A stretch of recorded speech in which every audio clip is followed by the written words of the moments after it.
Anil sir continue कर सकते हैं, प्लीज स्टार्ट। ओके, सादर प्रणाम, कोटि कोटि नमन, नमस्ते होरा जी सर, नमस्ते। नमस्कार नमस्कार सर, नमस्कार। पीएमसी वडोदरा पूरी टीम और यहाँ जूम मीटिंग में जुड़े हुए मास्टरों और मैं अनिल प्रजापति डॉक्टर महेंद्र सिंह होरा का हार्दिक स्वागत करता हूँ। तो डॉक्टर साहब वेलकम। डॉक्टर साहब आपका कीमती टाइम लेकर यहाँ आए हो तो धन्यवाद सर। डॉक्टर साहब का शॉर्ट में मैं इंट्रोडक्शन शेयर करता हूँ। डॉक्टर महेंद्र सिंह होरा जी मध्य प्रदेश इंदौर से हैं। उन्होंने एमजीएम मेडिकल कॉलेज इंदौर से एमबीबीएस करने के बाद डॉक्टर होरा जी ने एमडी सरकारी मेडिकल कॉलेज वडोदरा से पदवी प्राप्त की है।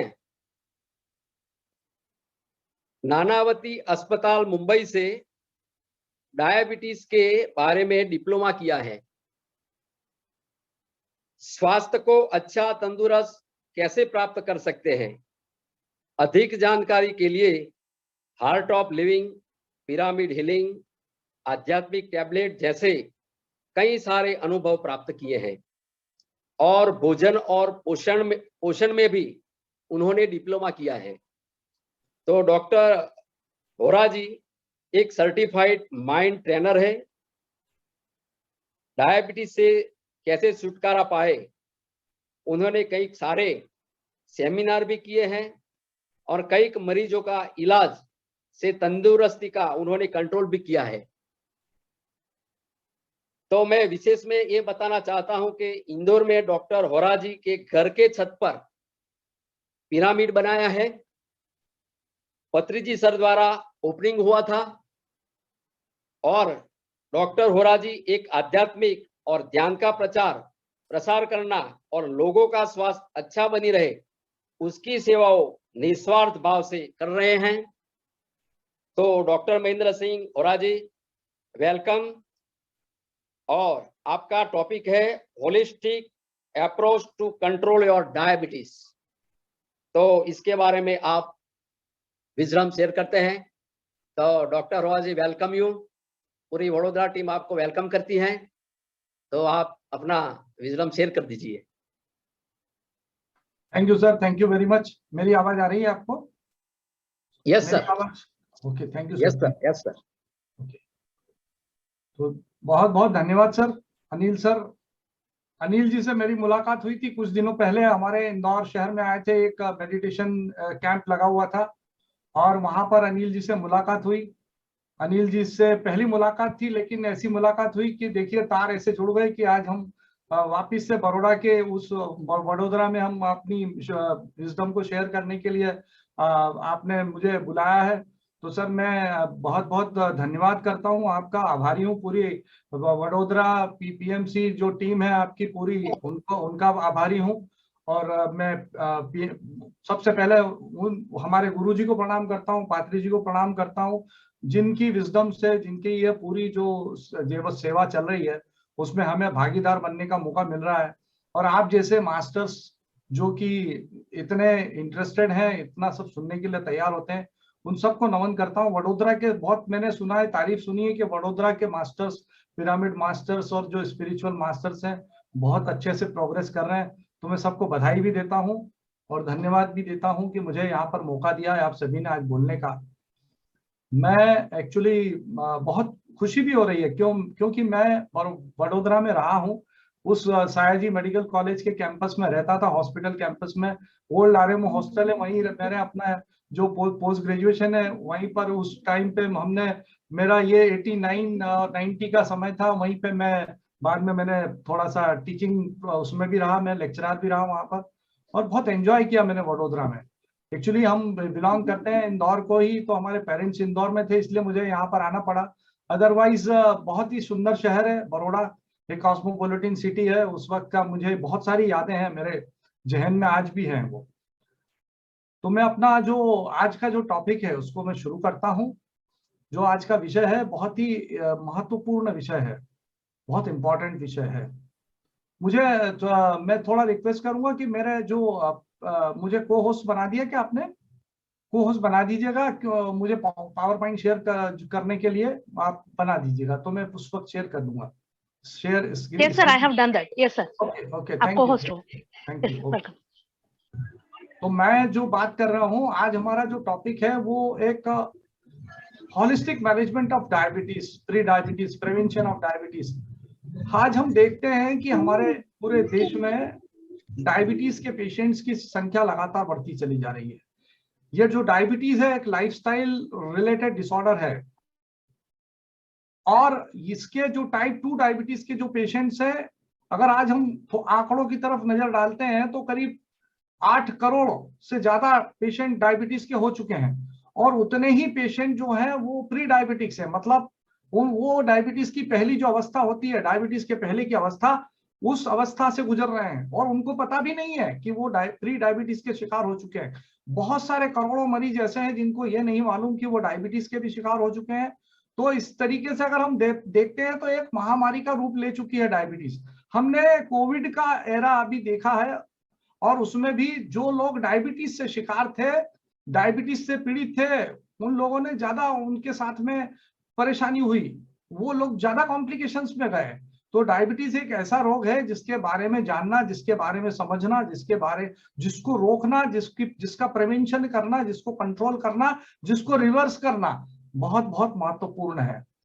आज जो हम बात कर रहे हैं वो एक ऐसी बीमारी की कर रहे हैं जिसको प्रिवेंट किया जा सकता है, जिसको रिवर्स किया जा सकता है, जिसको कंट्रोल किया जा सकता है। अलग अलग व्यक्तियों में अलग अलग लेवल पे हम उसको मैनेज कर सकते हैं। और जो लोग बहुत सालों से जो डायबिटीज के शिकार है, उनमें कॉम्प्लिकेशन, जो सेकेंडरी कॉम्प्लिकेशंस में जा रहे हैं, उनको उन कॉम्प्लिकेशन से पीछे लाया जा सकता है, उसको रिवर्स किया जा सकता है। तो किसी न किसी लेवल पे अगर हम अपनी जानकारी को बढ़ा लें और उस जो होलिस्टिकली हम अगर उसको ठीक रखने की कोशिश करें तो निश्चित रूप से फायदा होता है। तो सबसे पहले हम बात करते हैं कि डायबिटीज क्या है, क्या चीज ये, ऐसा क्या हो जाता है डायबिटीज में जिसे हमें इतना नुकसान हो रहा है। तो डायबिटीज एक एंडोक्राइनल डिसऑर्डर है। एंडोक्राइन एक हार्मोनल डिसऑर्डर है। ये मल्टी हार्मोनल डिसऑर्डर है जिसमें एक हार्मोन तो हम जानते हैं, लेकिन दूसरे हार्मोन का भी कहीं ना कहीं इन्वॉल्वमेंट होता है।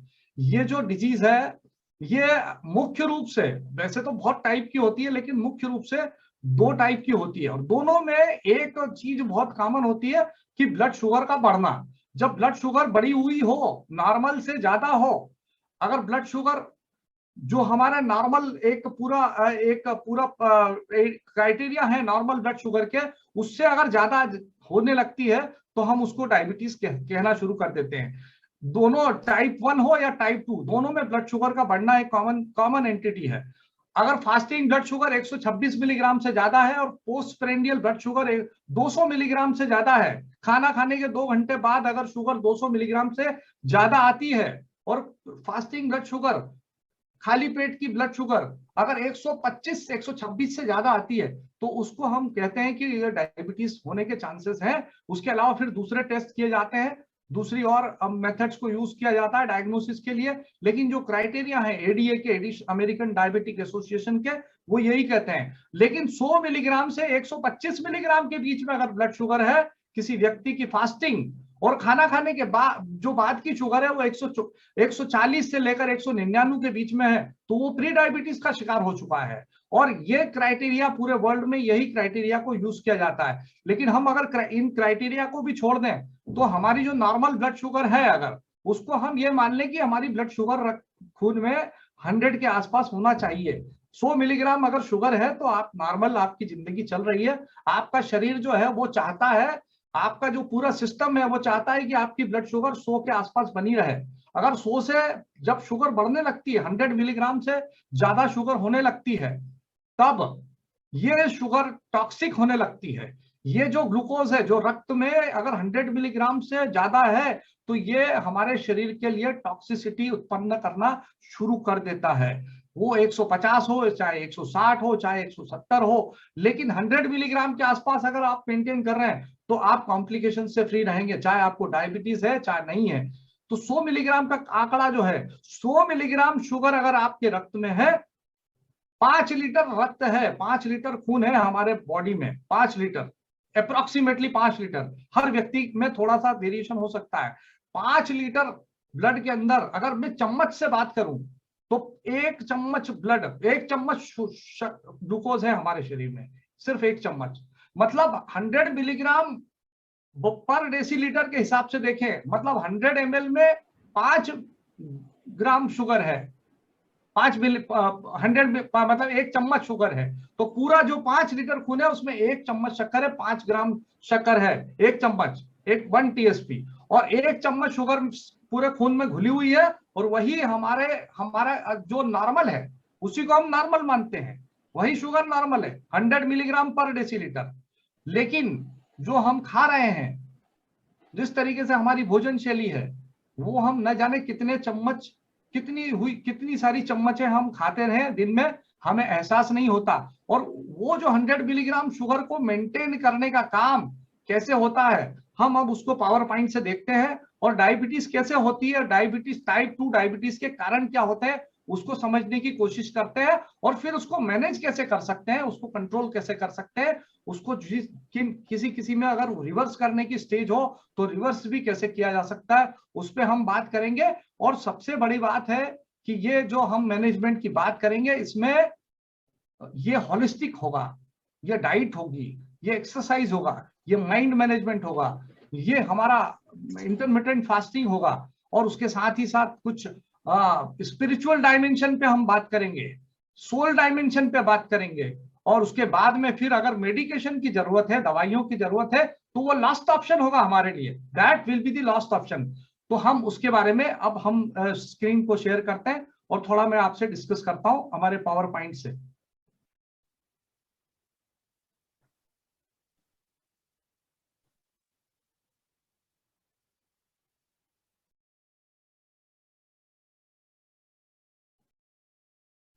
तो मास्टर्स, ये हमारा शरीर है, बहुत ही अनमोल शरीर, कोई इसका मोल नहीं है, एक एक अंग, एक एक कोशिका बहुत महत्वपूर्ण है, और ये जो शरीर है ये असंख्य कोशिकाओं का बना हुआ है, ट्रिलियंस ऑफ सेल्स।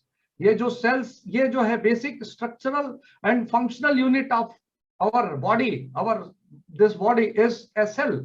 ये जो सेल है, ये कोशिका आपको दिख रही है, इसको काम करने के लिए एनर्जी चाहिए, इसको एनर्जी चाहिए, और वो एनर्जी मिलती है हमारे भोजन से। Why we need food? हम क्यों भोजन करते हैं?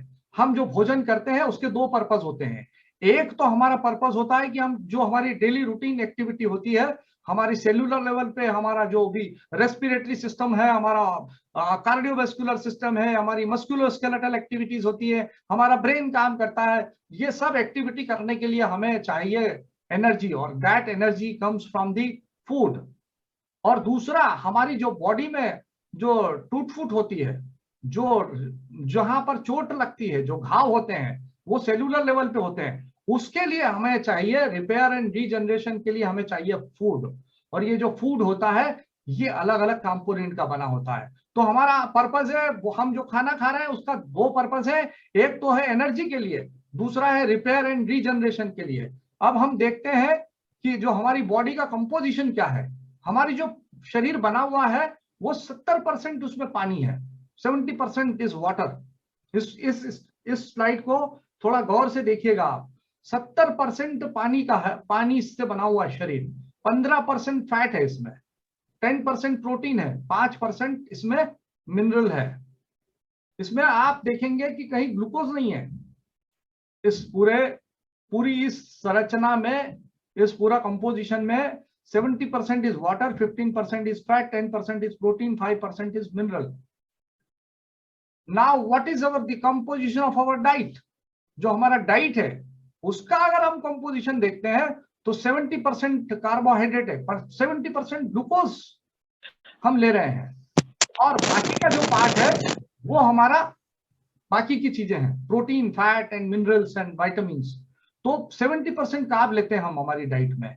अगर आप अभी मैं आपको बताता हूं कि कैसे होता है 70%। तो हमारी जो बॉडी है उसमें 70% वाटर है, और हम जो डाइट लेते हैं उसमें 70% कार्ब लेते हैं in the form of different items. 70% water, 70% carb. Comparison. Now ये हमारा इंडियन जो डाइट हमारी पैटर्न है उसके अंदर आप देखिए कि मैक्सिमम जो आपको जो आइटम्स दिखेंगे उसमें जो फूड है वो कार्बोहाइड्रेट रिच फूड है, कार्ब है उसके अंदर, उसमें ग्लूकोज है, उसमें शुगर है। 70% is carb, rest is protein, fat, minerals, vitamins, लेकिन 70% कार्ब है। कोई सा भी डिश देख लीजिए, ये साउथ इंडियन डिश देख लीजिए, इसमें भी 70% से ज्यादा आपको कार्ब मिलेगा। 70% कार्ब। पंजाबी थाली देख लीजिए, इसमें भी आपको 70% कार्ब मिलेगा, मोर देन 70%। ग्लूकोज मिलेगा, carbohydrate means glucose, fructose, 70% is carbohydrate. और उसके अलावा अगर हम आज का जो जितना भी फूड आइटम्स हैं, स्नैक्स हैं, प्रोसेस्ड फूड है, नमकीन है, आप देख लीजिए ये सब हम खा रहे हैं। हमारा डेली स्नैकिंग जो हो रहा है, मैं जो हमारी कॉमन यहाँ पर हमारे जो भी स्टॉल्स हैं, नमकीन के स्टॉल्स हैं, मिठाइयां हैं, ये सब अगर आप देखते जाएं तो सब में कार्बोहाइड्रेट भरा पड़ा हुआ है। कोई सा भी आइटम देख लें आप, एनी आइटम पूरा कार्बोहाइड्रेट से भरपूर है। ये हमारे इंदौर का नमकीन फेमस नमकीन है, जिसमें आपको पोहा मिल जाएगा, ये परमल, ये सब मिक्सचर जो है, भेल है, ये आप देख लीजिए, ये सब कार्ब है, कार्बोहाइड्रेट। साबूदाना है, ये सब हम लोग रूटीन में हमारी डाइट के फूड आइटम्स हैं, ये रोज हम यही खा रहे हैं। Daily we are eating these items. अब जो कार्बोहाइड्रेट है वो हम जो यूज कर रहे हैं उसका सिर्फ 20 to 30% of the carbohydrate is use as a source of energy. Rest of the carbohydrate is unused. जो 70 to 80% कार्बोहाइड्रेट जो हम ले रहे हैं, जो अनयूज्ड है, वो डिजीज का कारण बनता है, वो डायबिटीज का कारण बनता है। एपिडेमिक जो हो रहा है वो हमारा जो डाइट है, हमारी जो थाली है, हमारी जो भोजन शैली है, उसमें जो 70% कार्बोहाइड्रेट है। और हर परिवार में, हर एरिया में डायबिटीज एक व्यक्ति को ढूंढेंगे तो 5 मिलेंगे आपको। अभी इतना बढ़ते जा रहा है। और यंगस्टर्स में अभी जो 25 साल के युवा हैं, 30 साल के युवा हैं, जिनकी अभी मैरिज नहीं हुई है, they are now suffering from type 2 diabetes. हम टाइप 2 की बात कर रहे हैं। This is not about the type 1 diabetes. Type 1 एक अलग डिजीज है जो कि इंसुलिन की कमी से होती है, उसका पूरा एक फंडा अलग है। अभी हम जो बात कर रहे हैं, this is talking about, we are talking about type 2 diabetes. Now you can see the 70 to 80% of the carbohydrate is unused, and that is the cause of our diseases.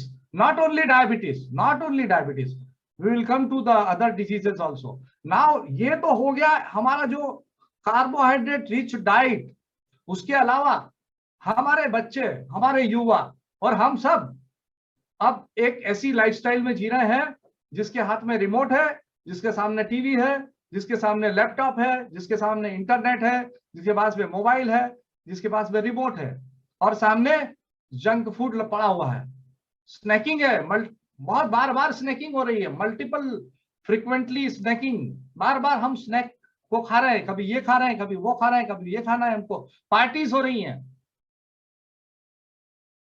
Celebrations हो रहे हैं, और उन सब में हमारी जो डाइट है that is carb rich diet.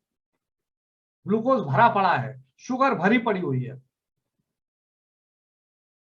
जितना शुगर ज्यादा होगा, हमारी जो डाइट है उसमें जो कार्बोहाइड्रेट है, कार्बोहाइड्रेट का ही ज्यादा संबंध है इस डिजीज से।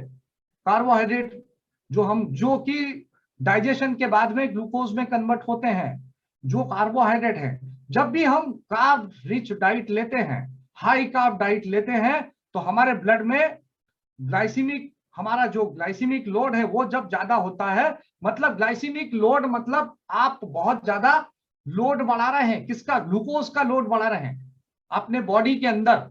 बॉडी में आप जो खाना खा रहे हैं, जो फूड आइटम्स ले रहे हैं, जब आप ज्यादा कार्ब रिच डाइट लेते हैं तो आपका ग्लाइसेमिक लोड ज्यादा होता है, और ज्यादा ग्लाइसेमिक लोड जब ज्यादा होता है तो वो पचने के बाद में ज्यादा ग्लूकोज को शूट करता है, ब्लड ग्लूकोज लेवल स्पाइक्स होते हैं, ग्लूकोज लेवल बढ़ जाता है और काफी हाई इंटेंसिटी से बढ़ता है, रैपिडली बढ़ता है। और जब उस ब्लड शुगर, ये जो बढ़ा हुआ ब्लड शुगर है, इसको 100 मिलीग्राम के आसपास लाना, हमारा शरीर ये कोशिश करता है, होम्योस्टेसिस का एक मैकेनिज्म होता है जिसकी वजह से हमारा शरीर ये कोशिश करता है कि ये जो बढ़ा हुआ शुगर है इसको 100 के पास लाया जाए, 100 मिलीग्राम के आसपास रखने की पूरी एक कोशिश होती है शरीर के द्वारा। और वो कोशिश में एक हार्मोन की आवश्यकता होती है, उस हार्मोन का नाम है इंसुलिन। ये इंसुलिन हमारे पेंक्रियाज नाम की जो ग्रंथि होती है, पेंक्रियाज नाम की एंडोक्राइनल ग्लैंड जो हमारे एब्डोमेन में होती है, वहां से ये इंसुलिन निकलता है। और ये इंसुलिन जो है वो ब्लड शुगर को, इस ब्लड जो ग्लूकोज है इसको सेल्स के अंदर धकेल देता है, कोशिकाओं में धकेलता है, और ब्लड शुगर को थोड़ी देर में 2 घंटे के अंदर 140, 130, 120 मिलीग्राम के आसपास लाकर उसको छोड़ देता है। तो इंसुलिन का काम होता है कि जो ब्लड में बढ़ा हुआ शुगर है, खाना खाने के बाद उस शुगर को, उस ग्लूकोज को सेल्स के अंदर धकेलना, सेल्स के अंदर उसको धक्का देना, उसको ट्रांसपोर्ट करना, यह काम होता है इंसुलिन का। और ये इंसुलिन जब हम खाना खाते हैं, जब ब्लड शुगर बढ़ता है, जितनी ज्यादा ब्लड शुगर बढ़ती है उतनी ही अनुपात में इंसुलिन की मात्रा भी रिलीज होती है। हर ग्लूकोज के स्पाइक के साथ में, हर शुगर की स्पाइक के साथ में उतनी ही अनुपात में इंसुलिन भी रिलीज किया जाता है बॉडी में। अगर आपने कम ग्लूकोज लिया है, कम ब्लड शुगर गया है, कम ब्लड शुगर बढ़ा है, तो आप कम मात्रा में इंसुलिन निकालेंगे, क्योंकि आपको थोड़े से इंसुलिन में ही आप ब्लड शुगर मैनेज कर सकते हैं, 100 के आसपास लाया जा सकता है उसको। अगर आपने आइसक्रीम खा ली है, अगर आपने फ्रूट जूस ले लिया है, तो शुगर स्पाइक होगा, आपका शुगर स्पाइक होगा तो इंसुलिन स्पाइक भी होगा, उतनी ही मात्रा में इंसुलिन भी रिलीज किया जाएगा, क्योंकि ज्यादा ब्लड शुगर बढ़ी हुई है तो ज्यादा इंसुलिन की मात्रा लगेगी उस ग्लूकोज को नॉर्मल करने के लिए, उस ब्लड ग्लूकोज को 100 तक लाने के लिए। तो ये बहुत महत्वपूर्ण है कि जब आपका शुगर ज्यादा बढ़ेगा तब ज्यादा मात्रा में इंसुलिन निकलेगा और वो ब्लड शुगर को नॉर्मल कर देगा। ये तो सामान्य एक प्रोसीजर है, ये नॉर्मल प्रोसेस है। जिस व्यक्ति को डायबिटीज नहीं है उसमें ऐसा होता है कि जब आप खाना खाते हैं आपकी शुगर बढ़ती है, आपके शरीर से इंसुलिन निकलता है, वो इंसुलिन निकल के ब्लड ग्लूकोज को कोशिकाओं में धकेल देता है, मांसपेशियों में धकेल दिया जाता है, लीवर में धकेल दिया जाता है, और उसके साथ में ग्लूकोज नॉर्मल हो जाता है 2 घंटे के अंदर। 2 घंटे में 140 से कम हो जाता है। ये सामान्य प्रक्रिया है। अब हम आगे बढ़ते हैं। अब यहां देखें आप, ये जो प्रक्रिया है, पहले इस लेडी को देख लें आप, इसमें क्या परिवर्तन हो रहा है, इसकी डाइट में क्या परिवर्तन हुआ। इसके पहले शुरू में हाथ में क्या था, उसके बाद में डाइट थोड़ी दूसरे पिक्चर में आप देखें वहां क्या हो रहा है, तीसरी पिक्चर में देखें और चौथी पिक्चर में। ये पूरा एक यही हम सबके साथ होता है, यही हमारी जीवन में ऐसे ऐसे परिवर्तन होते चले जाते हैं। और फिर जिन लोगों में ये प्रक्रिया जब गहराती है तो डायबिटीज का शिकार हो जाते हैं। लेकिन डायबिटीज एक बहुत बड़ी समस्या का एक सिम्टम है, वो समस्या कुछ और है। डायबिटीज तो उसका एक सिम्टम है।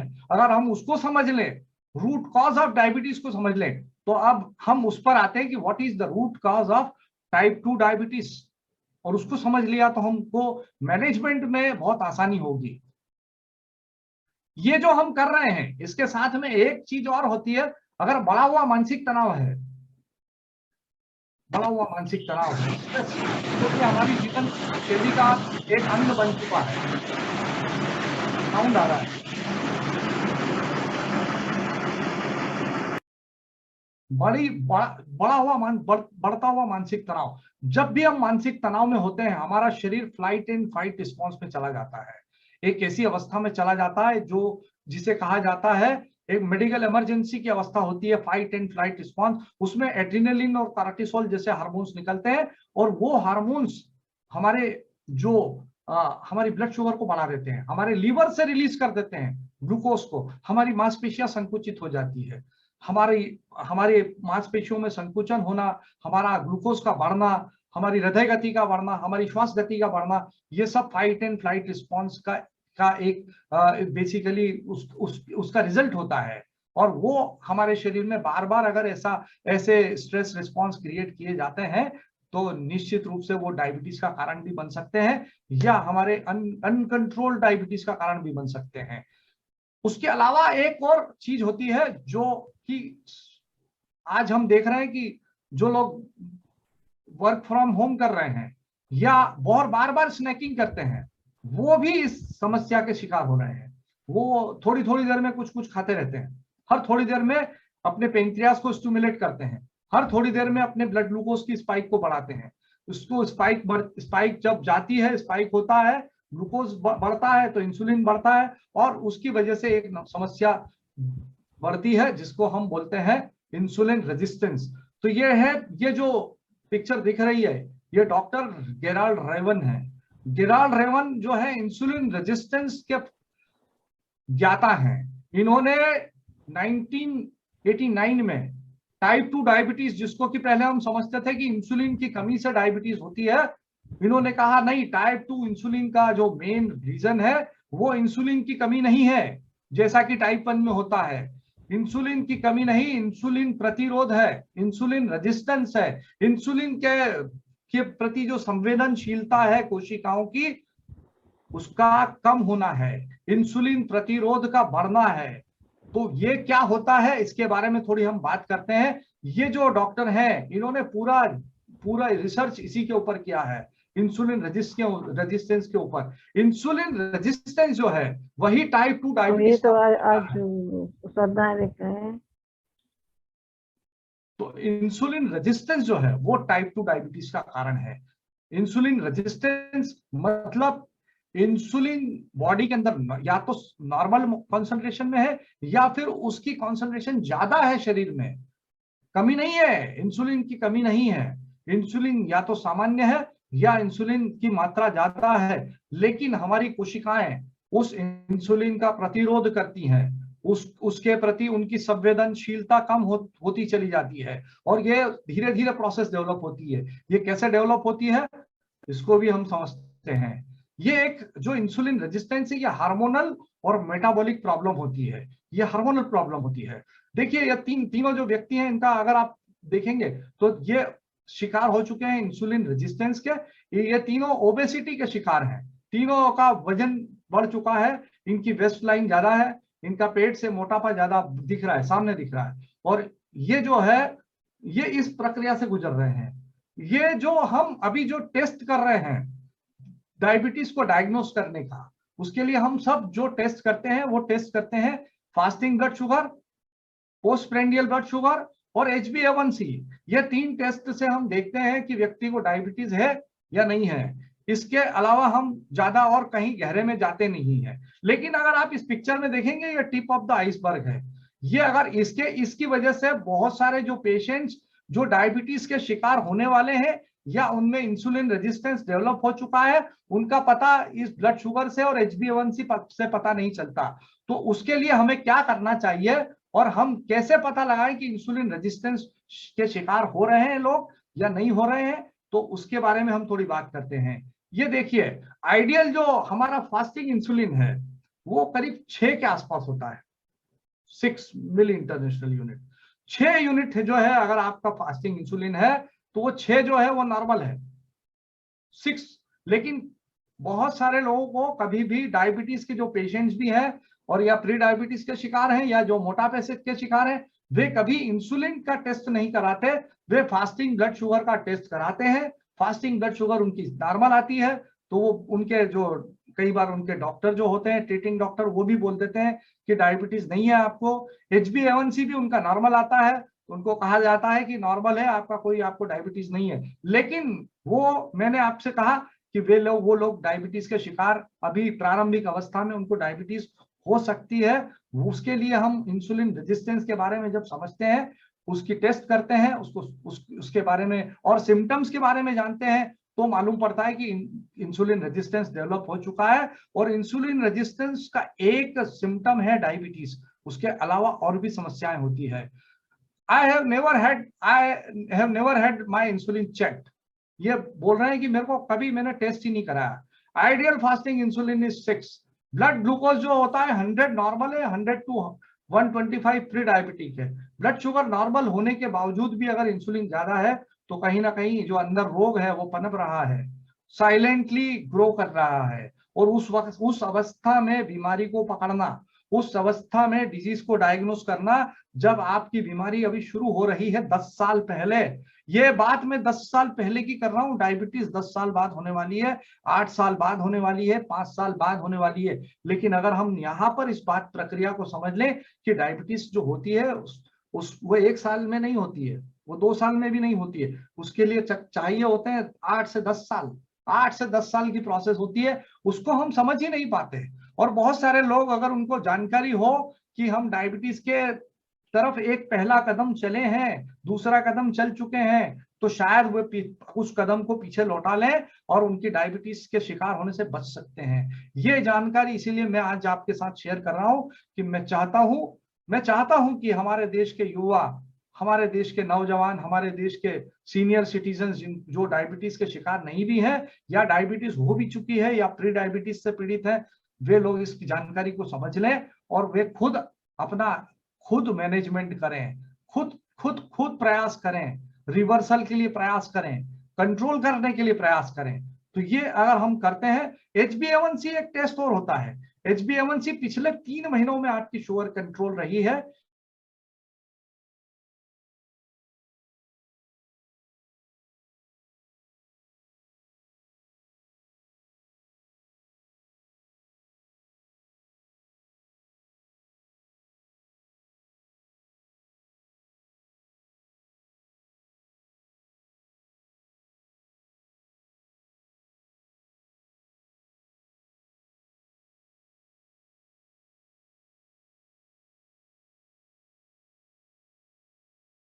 हो जाती है। और अगर 5.7 के से 6.4 के बीच में है तो प्री डायबिटीज है। तो यहां पर बीमारी को पकड़ना और इसके भी पहले पकड़ना वो हमारे लिए इंपॉर्टेंट होता है। तो ये देखिए, ये एक मिस्टर केविन है जिनका ग्लूकोज 97 है, ब्लड शुगर नॉर्मल है फास्टिंग, लेकिन A1C 5.6 है, वो भी नॉर्मल है, 5.7 से नॉर्म कम है, it is with in the normal limit. लेकिन उनका इंसुलिन 18 है और उनका वेस्ट लाइन बढ़ा हुआ है, उनकी सेंट्रल ओबेसिटी दिख रही है, सेंट्रल ओबेसिटी है।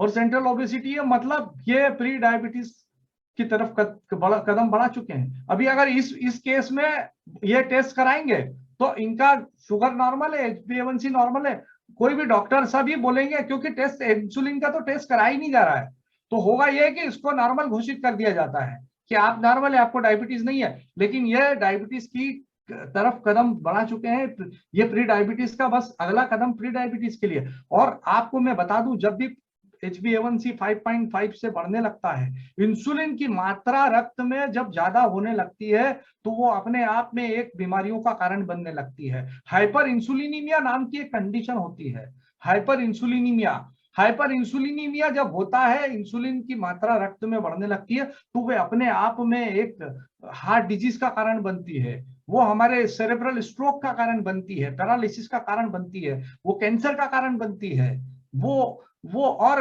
ओबेसिटी का कारण बनती है। तो बहुत सारे कारण जो है, बहुत सारे प्रॉब्लम्स जो है, इंसुलिन की रक्त में ज्यादा मात्रा का होना भी है। तो इस समस्या को भी समझना होता है कि डायबिटीज सिर्फ एक ब्लड शुगर का बढ़ना नहीं है, और सिर्फ ब्लड शुगर को कंट्रोल करना ही डायबिटीज मैनेजमेंट नहीं है। अगर आपने ब्लड शुगर को नॉर्मल कर लिया है, 100 कर लिया है, तो आप समझ रहे हैं कि मेरी शुगर कंट्रोल है, कोई दिक्कत नहीं। आपका इंसुलिन लेवल कितना है, कैसे मैनेज कर रहे हैं आप शुगर को, सिर्फ दवाइयों से कर रहे हैं या इंसुलिन रेजिस्टेंस को भी कम कर रहे हैं, पूरी फिजियोलॉजी को नॉर्मल प्रोसेस में ले जा रहे हैं, उस पर भी काम करना होता है। उसके लिए हम समझते हैं आगे। और तो ये जो है, इसी को कहा जाता है इंसुलिन रेजिस्टेंस। और दोस्त, my dear masters, insulin resistance को जो समझ लेता है, इस प्रक्रिया को जो समझ लेता है, ये कंसेप्ट नया है। डायबिटीज मैनेजमेंट कंसेप्ट खाली फार्मेकोलॉजिकल मैनेजमेंट नहीं है। डायबिटीज मैनेजमेंट सिर्फ एक गोली खाना नहीं है ब्लड शुगर को कंट्रोल करना, सिर्फ एक टैबलेट छोटी सी गोली आती है जिसको खा लिया जाता है और शुगर कंट्रोल हो जाती है, वो सही तरीका नहीं होता है। अगर जब तक आप इस पूरे सिस्टम पे काम नहीं करते हैं, रूट कॉज ऑफ डायबिटीज की तरफ नहीं जाते हैं, मूल कारण की तरफ नहीं जाते हैं, जड़ में जो कारण है उसकी तरफ नहीं जाते हैं, अपनी डाइट में चेंज नहीं लाते हैं, तब तक आपका मैनेजमेंट, आपका कंट्रोल अधूरा होता है। You are just managing your diabetes, you are not going at the root cause of diabetes. उसको समझते हैं हम। ये इंसुलिन जो होता है ये एक चाबी की तरह काम करता है। इंसुलिन, हमारी जो कोशिकाएं उस पर रिसेप्टर्स लगे होते हैं, उसको हम इंसुलिन रिसेप्टर बोलते हैं।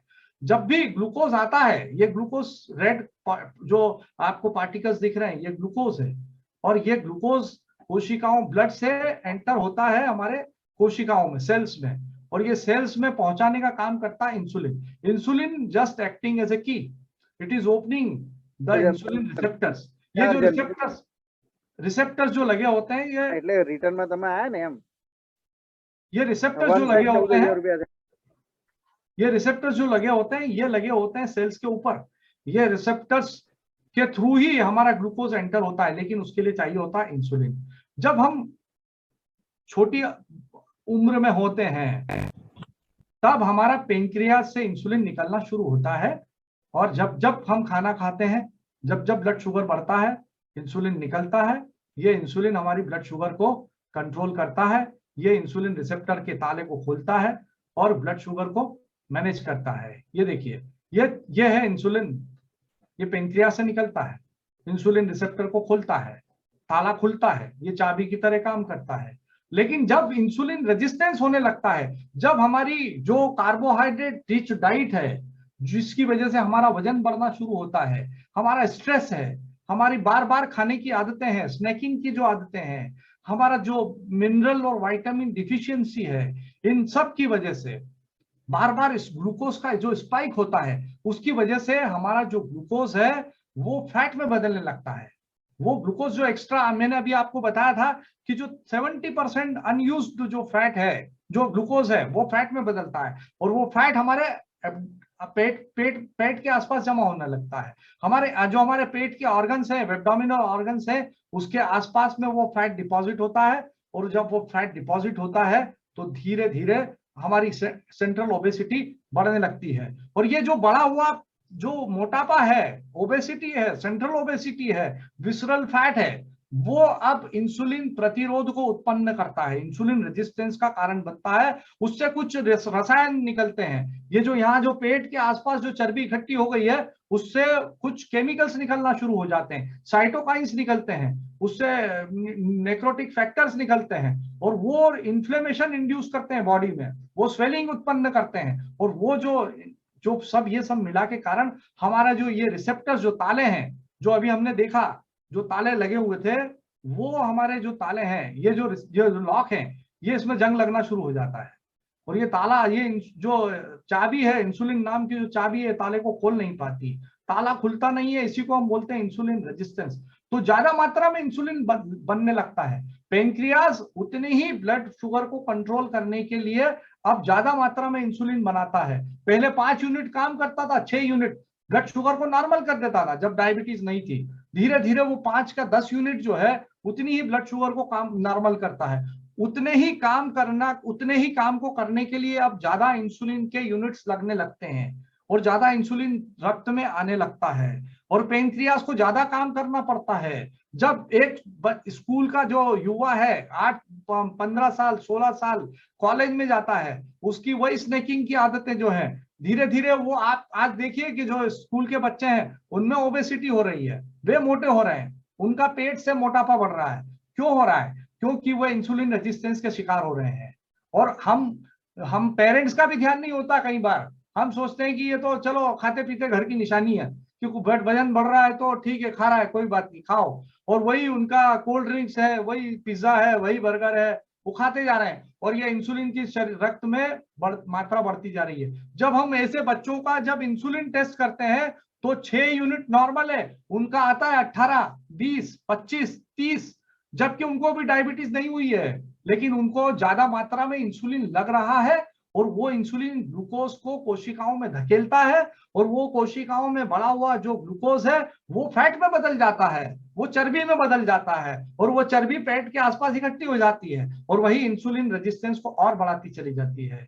ये देखिए, ये इंसुलिन बढ़ता चला जा रहा है, ये इंसुलिन बढ़ रहा है और इसकी वजह से जब इंसुलिन बढ़ता है तो भूख ज्यादा लगती है, फैट स्टोरेज होने लगता है, वेट गेन होने लगता है और शरीर में स्वेलिंग होने लगती है। और ये सब जो कारण बनता है ये हमारा जो है इंसुलिन रेजिस्टेंस, इसे कहा जाता है इंसुलिन रेजिस्टेंस। ये है टाइप 2 डायबिटीज का मुख्य कारण। और इसके पीछे जब हमने कारण देखे हैं कि इंसुलिन रेजिस्टेंस का कारण क्या है, जो आज की जो हमारी अस्त व्यस्त जीवन शैली है, हाई कार्बोहाइड्रेट रिच डाइट है, हमारा मानसिक बढ़ता हुआ मानसिक तनाव है, हमारी सेडेंटरी लाइफस्टाइल है, मिनरल एंड विटामिन डिफिशियंसी है, हमारे शरीर में कई विटामिन की कमी है, मिनरल्स की कमी है, क्योंकि हमारी जो डाइट है वो प्रोसेस्ड फूड की तरफ हम जा चुके हैं, हम रिफाइंड फूड की तरफ जा चुके हैं, उसकी वजह से हमारी डिफिशियंसी भी बढ़ती चली गई है। और ये सब जो कारण है वो इंसुलिन रेजिस्टेंस का है। हमारे शरीर में इंसुलिन तो पर्याप्त मात्रा में निकलता है, सफिशिएंट अमाउंट में निकलता है, लेकिन हमारी ब्लड शुगर कंट्रोल नहीं कर पाता और जब ब्लड शुगर कंट्रोल नहीं हो पाती तो फिर ये समस्याएं आने लगती है। इसे ही हम इंसुलिन रेजिस्टेंस कहते हैं। ये देख लीजिए, ये फूड हम भोजन करते हैं, इंसुलिन बनता है, फैट में बदलता है, स्टोर होता है और फिर हमको भूख लगती है, हम थकान महसूस करते हैं। ये सब पूरा साइकिल इंसुलिन रेजिस्टेंस का है और यही टाइप 2 डायबिटीज का मुख्य कारण है। इसी को हम बोलते हैं इंसुलिन रेजिस्टेंस। ये देख लीजिए, इंसुलिन रेजिस्टेंस जो है उसकी वजह से ओबेसिटी होती है, उसकी वजह से डायबिटीज है, उसकी वजह से कोलेस्ट्रॉल का बढ़ना है, उसकी वजह से ब्लड प्रेशर का बढ़ना है, उसकी वजह से महिलाओं में पीसीओडी पॉलिसिस्टिक ओवेरियन डिजीज नाम की बीमारी है, उसकी वजह से माइग्रेन है, उसकी वजह से फैटी लिवर है और नर्व डैमेज होता है। जो लोग कई बार इंसुलिन रेजिस्टेंस के शिकार हैं, जिनको डायबिटीज नहीं भी हुई है, वे भी उनकी नर्व डैमेज हो जाती है, उनको डिमेंशिया होने लगता है, न्यूरोलॉजिकल प्रॉब्लम होती है और ये सब प्रॉब्लम होती है रक्त में इंसुलिन का ज्यादा होना, हाइपर इंसुलिनीमिया की वजह से। तो अब अगर आप डायबिटीज को मैनेज करना चाहते हैं, डायबिटीज को कंट्रोल करना चाहते हैं, तो आपको सिर्फ ब्लड शुगर कंट्रोल नहीं करना है, आपको सिर्फ आपकी HbA1c कंट्रोल नहीं करना है, आपको इंसुलिन रेजिस्टेंस पे काम करना है, आपकी ओबेसिटी पे काम करना है, आपके कोलेस्ट्रॉल पे काम करना है, आपके ब्लड प्रेशर पे काम करना है, इंसुलिन रेजिस्टेंस पे काम करना है। यहाँ पर अगर आप ये सब पे काम करते हैं तो आप रूट कॉज पे काम करते हैं, इसके ऊपर एक्ट करते हैं। तो कैसे करेंगे हम थोड़ा सा और डिस्कस करते हैं, आगे बढ़ते हैं। आपको यू टर्न लेना होता है यहाँ पर। अगर आप चाहते हैं कि हम रूट कॉज पे जाएं और उसके ऊपर काम करें, तो हम कैसे करें, उसको कैसे मैनेज करें।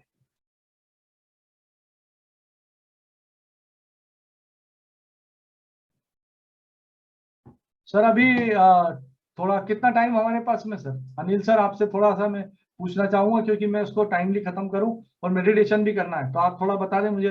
अभी हम 15 मिनट ले सकते हैं? ले लो, कोई बात नहीं, 15 मिनट सब्जेक्ट है। ओके ओके 15 मिनट लेने के बाद मेडिटेशन करते हैं, 10 या 10 मिनट्स में करते हैं फिर, या तो ओके ओके 10 मिनट्स में करके फिर मेडिटेशन करते हैं और फिर क्वेश्चन आंसर का हम सेशन रखते हैं थोड़ा सा, ठीक है ना sir? Okay sir, okay right. तो अब हम यू टर्न लेने की बात करते हैं। सबसे पहले तो ये बात इंपॉर्टेंट है कि हमारी ब्लड शुगर कितनी होना चाहिए नॉर्मल। मैंने अभी आपसे कहा कि हम अपने ब्लड शुगर को 100 मिलीग्राम के आसपास रखने की कोशिश करें, 100 मिलीग्राम।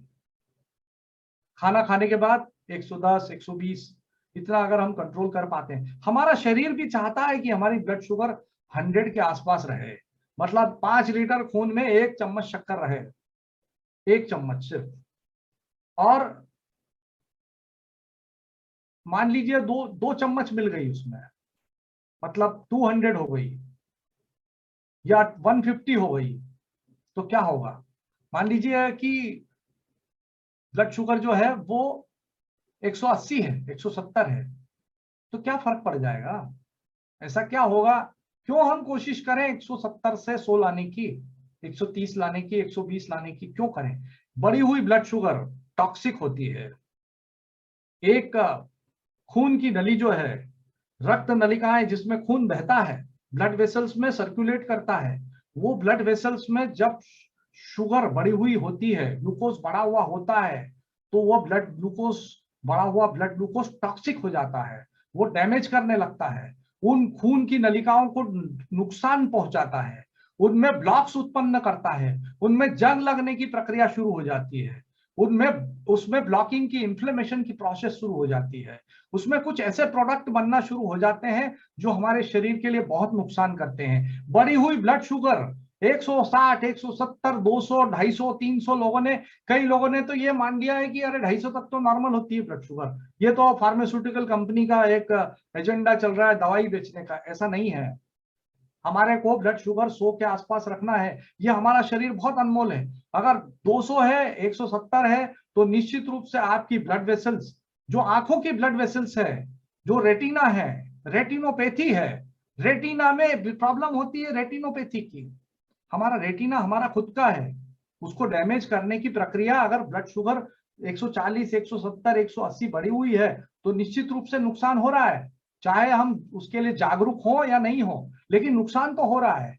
अगर ब्लड शुगर बढ़ी हुई है, 180 है, 200 है, 250 है, तो खून की नलिकाएं जो कि ब्रेन की है, सेरेब्रल ब्लड वेसल्स है, मस्तिष्क की रक्त नलिकाओं में ब्लॉक्स हो रहे हैं, किसी दिन भी फट सकती है, किसी दिन भी उसकी दीवार कमजोर होके उसमें ब्लॉक हो सकता है, वो फट सकती है, हेमरेज हो सकता है, पैरालिसिस हो सकता है।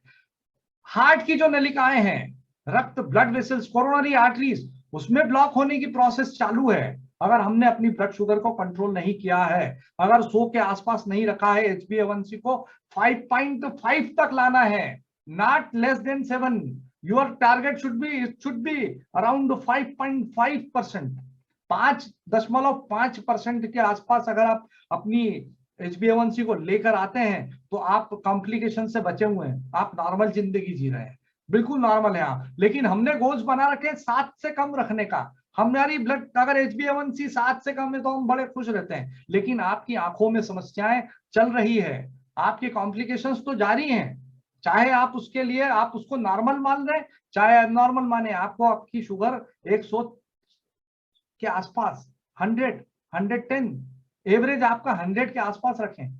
फिर उसके अलावा पैरों की जो रक्त नलिकाएं हैं, पेरिफेरल ब्लड वेसल्स हैं, उनमें ब्लॉक्स हो रहे हैं, उनमें इन्फ्लेमेशन हो रहा है, तो ये टॉक्सिसिटी है।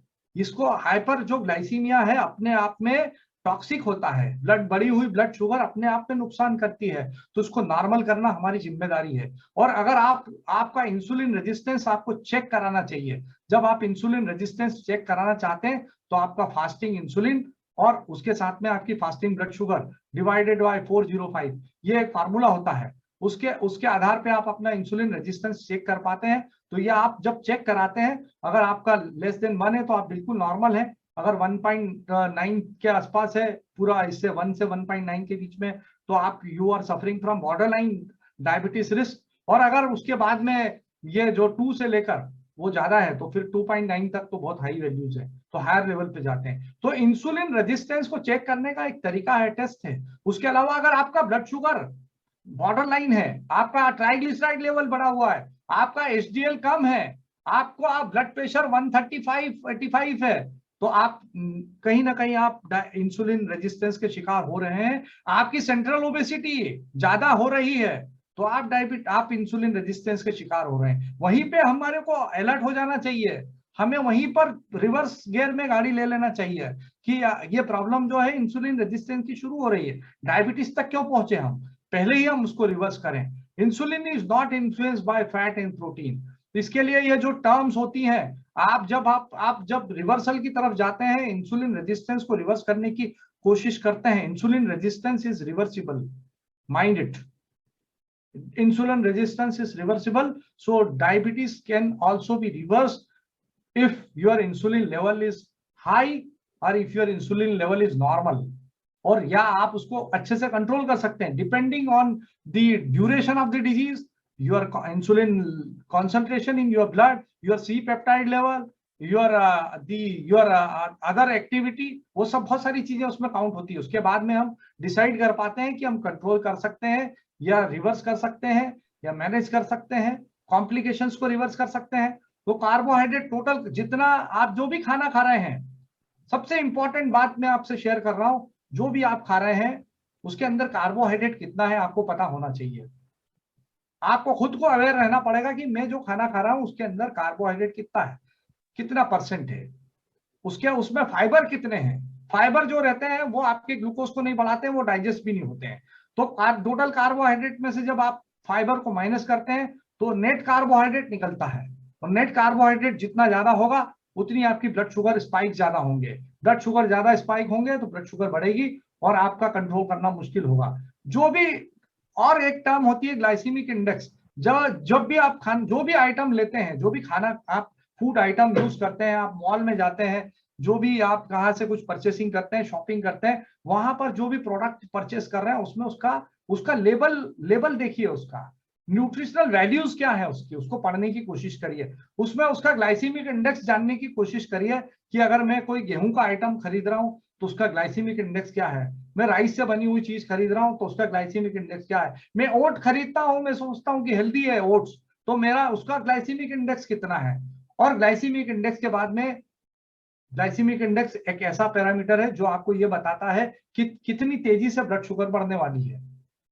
वो प्रोडक्ट को खाने के बाद में, उस फूड आइटम को खाने के बाद कितनी तेजी से ब्लड शुगर बढ़ेगी।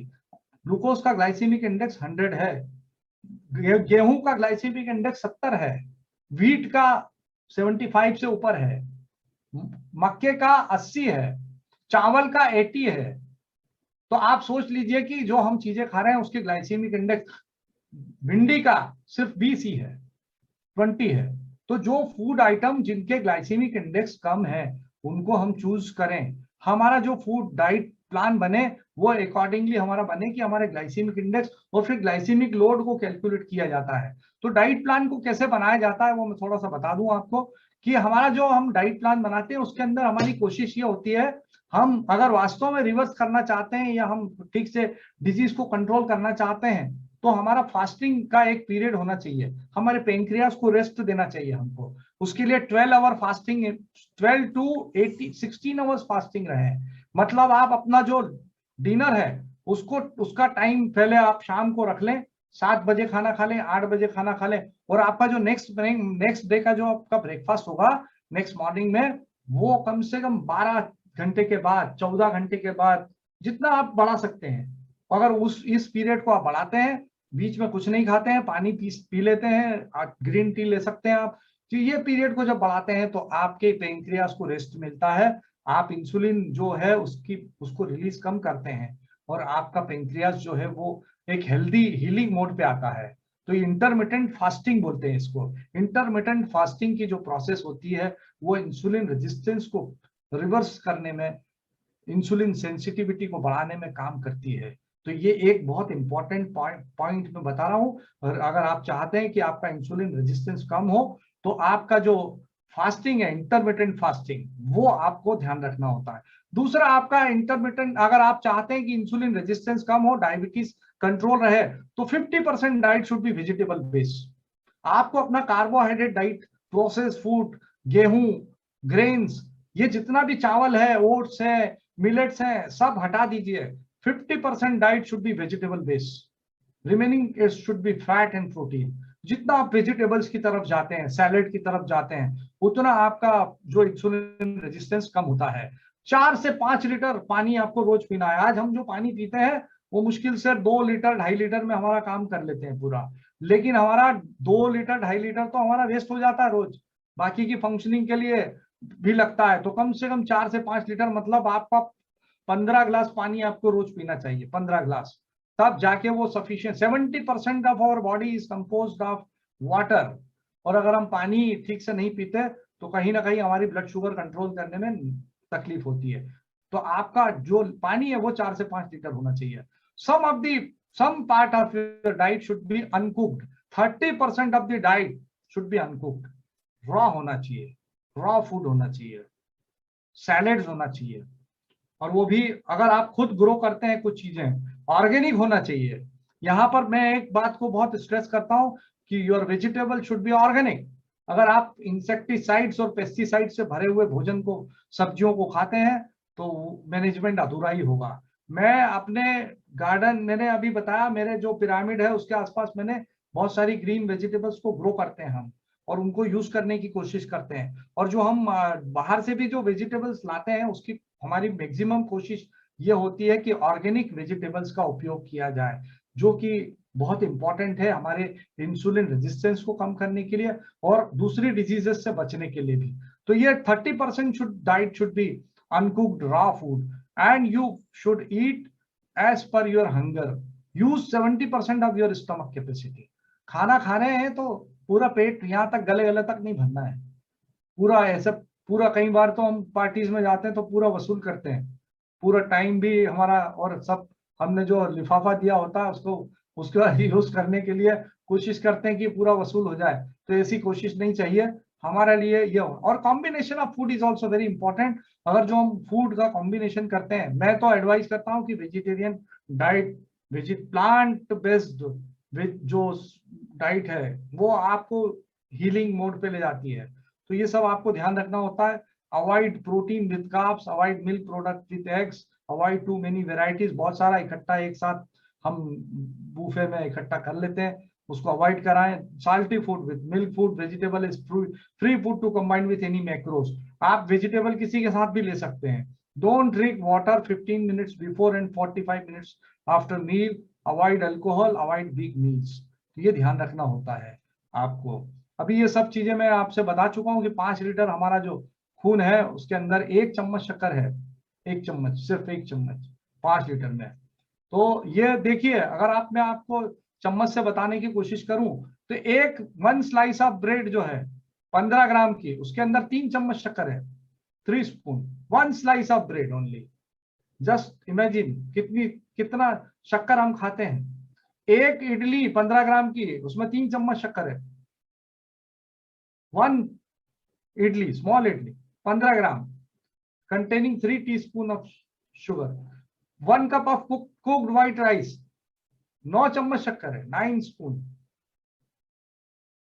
तो कितनी, ये देखिए बासमती राइस जो है 150 ग्राम, 10 चम्मच शक्कर है, 10 TSP, 10 चम्मच। पोटैटो 150 ग्राम ओनली, 9 चम्मच शक्कर है। फ्रेंच फ्राइड बैग्ड ओनली 150 ग्राम, 8 चम्मच शक्कर है। यह जो है आपकी साबूदाना सिर्फ 180 ग्राम, 7 चम्मच शक्कर है। इस एप्पल में 2 चम्मच है। होल मील स्मॉल जो इसमें कम है। ब्रोकली में बिल्कुल नहीं है, नो शुगर इन ब्रोकली। उसके अलावा अगर आप देखें एलमंड्स और मशरूम, चीज, इसमें बहुत कम है। इसमें 10 चम्मच शक्कर है, 10 स्पून। ये देखिए, तो ये सब अगर हम कंपेयर करते हैं, व्हाइट राइस के अंदर 10 चम्मच है, व्हाइट ब्रेड बहुत ज्यादा है। अगर ब्राउन राइस को हम समझते हैं कि ब्राउन राइस में बहुत अच्छा है डायबिटीज के लिए, ब्राउन राइस में भी सेम ही है, करीब करीब 1 चम्मच का डिफरेंस है बस। तो बहुत डिफरेंस नहीं है। राइस मतलब राइस, छोड़ दें उसको, भूल जाएं। तो ये ध्यान रखना होता है। ये देखिए 30 ग्राम जो आपका कोको पॉप्स हैं, कॉर्नफ्लेक्स हैं, 30 ग्राम, 8-9 चम्मच शक्कर है, उसका बहुत ज्यादा ग्लाइसीमिक इंडेक्स। ये इसकी अवेयरनेस के साथ जब हम खाते हैं तो हमको समझ में आता है कि ये क्या खाना है और क्या नहीं खाना है। इसके लिए आपको ग्लाइसीमिक इंडेक्स और ग्लाइसीमेट, उसके अलावा हमें रेगुलर एक्सरसाइज भी करना होती है। अगर आप डायबिटीज रिवर्सल की तरफ जाना चाहते हैं, आप अगर इंसुलिन रेजिस्टेंस को कंट्रोल करना चाहते हैं, तो आपको इसकी ओर भी जाना होगा। तो ये आपका डाइट प्लान जो है उसके लिए ये है। उसके अलावा एक्सरसाइज में जब आप जाते हैं तो आप सिंपल एक्सरसाइज ये कर सकते हैं। एब्डोमिनल रेस्पिरेशन कर सकते हैं, आप एरोबिक एक्सरसाइज कर सकते हैं, आप डंबल्स वाली एक्सरसाइज करते हैं। ये मैं आप बहुत बहुत ये लंबा टॉपिक होता है, अभी मैं आपको शॉर्ट में बस बता रहा हूँ पिक्चर्स की। आप इस तरीके से ये सब पूरा रिवर्सल का जो प्रोसेस है उसके लिए आपको एक्सरसाइज भी करना होती है। 80% डाइट, 20% एक्सरसाइज। बेस्ट इंसुलिन से आइसोमेट्रिक एक्सरसाइज कर सकते हैं आप। ये देखिए, ये different exercise you can do, आपकी कैपेसिटी के हिसाब से आप कर सकते हैं। योगिक एक्सरसाइज कर सकते हैं आप, ये जो जंपिंग एक्सरसाइज ये वाली कर सकते हैं आप। उसके अलावा जो तीसरा पार्ट बहुत इंपॉर्टेंट है वो है माइंड मैनेजमेंट, स्ट्रेस मैनेजमेंट। और उसके लिए मुझे लगता है सभी मास्टर्स मेडिटेशन करते ही हैं। हमारे विचारों पर, हमारी भावनाओं पर हमारा कितना नियंत्रण है ये निर्धारित करता है हमारी ब्लड शुगर को। तो एक तो डाइट हमारी ब्लड शुगर को अफेक्ट करती है, और एक हमारा माइंड जो है वो ब्लड शुगर को अफेक्ट करता है। तो दोनों पे काम करना होता है। कुछ लोग सिर्फ डाइट पे काम करते हैं, कुछ लोग सिर्फ माइंड मेडिटेशन कर रहे हैं, डाइट पे ध्यान नहीं देते हैं। वो सोचते हैं कि मेडिटेशन से ठीक कर लेंगे, लेकिन मेडिटेशन से आपको फायदा होगा, लेकिन डाइट के ऊपर भी ध्यान दीजिए। Not only you are just trying to control your mind, तो माइंड के साथ में डाइट पे भी ध्यान देंगे तो हॉलिस्टिक अप्रोच। हॉलिस्टिक मीन्स हर तरीके से पूरा उसके ऊपर प्रहार हो जाए, तो ये हो जाता है। फिर एक बहुत इंपॉर्टेंट पार्ट जो डायबिटीज मैनेजमेंट का, regular monitoring of blood glucose. कुछ लोग 6 महीने में एक बार टेस्ट कराते हैं, कुछ लोग 4 महीने में टेस्ट कराते हैं, कुछ लोग 2 साल में टेस्ट कराते हैं, कुछ लोग रोज टेस्ट करते हैं, रोज भी कुछ लोग बार बार टेस्ट करते हैं। देखिए, अगर सही ढंग से अगर आप चाहते हैं कि ग्लूकोज मॉनिटरिंग हो तो इतनी बार टेस्ट होना चाहिए आइडियली। ये आपको सुबह जब आप उठते हैं तब आपका मॉर्निंग में फास्टिंग ब्लड शुगर होना चाहिए, बिफोर ब्रेकफास्ट होना चाहिए, 2 आवर आफ्टर ब्रेकफास्ट होना चाहिए, बिफोर लंच होना चाहिए। ये उन लोगों के लिए बता रहा हूं जिनको डायबिटीज है, अनकंट्रोल्ड है, जो शुगर कंट्रोल नहीं कर पा रहे, वो अगर इतनी रीडिंग लेते हैं और उसके साथ में ये नोट करते हैं कि हमने क्या खाया, कि क्या क्या चीजें ली थी, कौन कौन से फूड आइटम लिए थे, उनका ग्लाइसीमिक लोड कितना था, ग्लाइसीमिक इंडेक्स कितना था, कितनी क्वांटिटी का खाया था। तो ये अगर आप इस लेवल्स पे जाते हैं, उसके बाद में before lunch, after lunch, before dinner, after dinner, before exercise, after exercise, इतनी अगर आप रीडिंग लेते हैं तो मैं बोलता हूं कि 8 दिन में आप, और अगर आपके साथ में कोई अच्छा एक डायबिटिक कोच है जो कि आपको गाइड कर सकता है, तो आपकी 8 दिन में ब्लड शुगर कंट्रोल हो सकती है, 8 डेज में, 8 डेज ओनली। क्यों? क्योंकि अगर आप एक एक चीज पर नजर रखते हो, आप एक एक चीज पर नजर रखते हो, और स्ट्रेस को तो बहुत इंपॉर्टेंटली आपको मैनेज करना ही होगा। और उसके बाद में विटामिन और मिनरल्स, ये अगर आपने ठीक से पूरा भरपूर मात्रा में नहीं ले रहे तो इसका सप्लीमेंट्स लेना जरूरी होता है। डायबिटीज मैनेजमेंट के लिए इसको लोग इग्नोर करते चले जाते हैं, वो बोलते हैं मैं तो बी कॉम्प्लेक्स की गोली खा लेता हूँ कभी कभी, उससे नहीं होता है। आपके बहुत सारी चीजें ऐसी है, मैग्नीशियम है, कैडमियम है, वेनेडियम है, कोएंजाइम्स है, विटामिन B12 है, विटामिन D3 है, इतने सारे विटामिन और एंटीऑक्सीडेंट्स और मिनरल्स चाहिए रहते हैं जो कि इंसुलिन के फॉर्मेशन में लगते हैं, तो वो हमारे लिए आवश्यक होते हैं। तो ये सब मैंने आपको बताया है। ये बहुत बड़ा टॉपिक है। आज मेरी कोशिश थी कि मैं आपको ज्यादा से ज्यादा बता सकूं। अगर आपको फिर भी आपको लगता है कोई आपको जानकारी लेना है तो मेरा ये नंबर है। मेरा एक लाइफस्टाइल मेडिसिन क्लिनिक है जो मैं स्पेशली लाइफस्टाइल के नाम से ही चलाता हूँ। दवाइयां कम से कम देता हूँ, दवाइयां मैं देता हूँ because I am allopathic doctor, I am a practitioner of modern medicine. जहां पे जरूरत होती है हम देते हैं, और वो इंसुलिन का इंजेक्शन लगता है तो वहां वो भी करते हैं। लेकिन कोशिश ये होती है कि डायबिटीज को लाइफस्टाइल मेडिसिन की तरह उसको कैसे मैनेज किया जाए, उसको कहाँ पर कैसे, कौन सी अप्रोच से हम कंट्रोल करें, और कैसे हम मैनेज करें, और कैसे रिवर्स करें, और अर्ली स्टेज में हम उसको मैनेज कर पाए। तो ये मेरा जो क्लिनिक है। और एक बार फिर से मैं थैंक यू बोलता हूँ सभी को, सभी मास्टर्स को प्रणाम करता हूँ। हमारे जो बहुत सारे सीनियर सिटीजन्स भी हैं, बहुत रेस्पेक्टेबल जो लोग बैठे हुए मेरे सामने, मास्टर्स हैं, गुणीजन है, सबको नमस्कार करता हूँ, प्रणाम करता हूँ। और थोड़ा सा मेडिटेशन करेंगे हम, और आपके क्वेश्चंस भी लेंगे। सर, इंसुलिन रेजिस्टेंस कितना होना चाहिए? इंसुलिन रेजिस्टेंस देखिए, अगर आपका इंसुलिन रेजिस्टेंस 1 से कम है तो बहुत बढ़िया है। कितना? अगर आपका 1 से कम है तो 1 से कम, हाँ। और अगर आपका 1.1 से 1.9 के बीच में है तो बॉर्डर लाइन है आपका, ठीक है ना। अच्छा। और 2.9 से अगर ज्यादा है, अब मैं बोलता हूँ 2.5 से भी ज्यादा है, तो वो फिर सीवियर है, वो सीवियर है इंसुलिन रेजिस्टेंस। अच्छा, तो ये मतलब अभी करवाना चाहिए ये ब्लड आपको हाँ, तो उसको चढ़वाने के लिए आपको इंसुलिन का टेस्ट कराना होता है, फास्टिंग इंसुलिन और ब्लड शुगर का टेस्ट कराते हैं, फिर उसको हम नहीं, जो वो तो डॉक्टर वो तो सर करवाते रहते हैं, लेकिन ये आज ये पहली बार पता चला कि इंसुलिन रेजिस्टेंस भी करवाना चाहिए।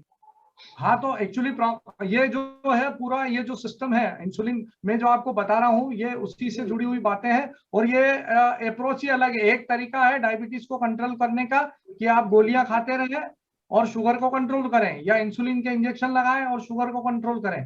और दूसरा तरीका ये है कि आप लाइफस्टाइल मॉडिफिकेशन करें, डाइट में चेंज लेके आए, ग्लाइसीमिक लोड को कम से कम करें, आपके कार्बोहाइड्रेट को कम करें, एक्सरसाइज करें, माइंड मैनेजमेंट करें, मिनरल विटामिन सप्लीमेंट लें, और फिर दवाई बहुत कम से कम दवाइयों से कंट्रोल करने की कोशिश करें। अच्छा, डाइट ये प्लान एक से कम कहा, 1.9 बॉर्डर लाइन 2.9 ज्यादा हुआ, बराबर है। है? हाँ जी जी, बिल्कुल।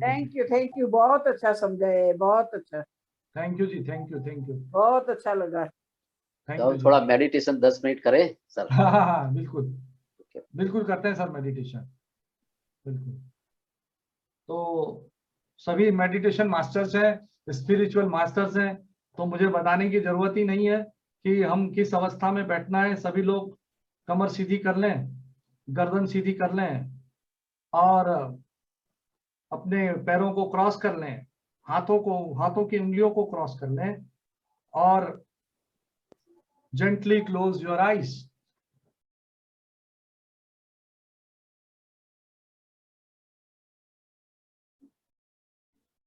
ये जो म्यूजिक का साउंड आ रहा है, मुझे थोड़ा सा गाइड करेंगे?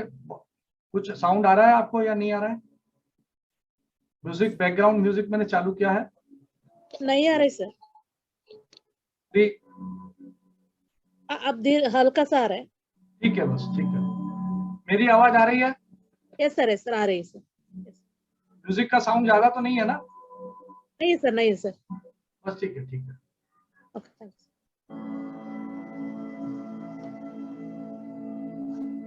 My dear friends, my dear masters, gently close your eyes, keep your back straight, neck straight, cross your legs, cross your fingers, and now take a deep breath in. एक लंबी गहरी श्वास अंदर भरे पेट को फुलाते हुए, और श्वास को मुंह से बाहर करते हुए अपने दोनों पैरों को बिल्कुल ढीला छोड़ दें। Relax your both the lower limbs. दोनों पैर शिथिल हो रहे, और शिथिल और शिथिल।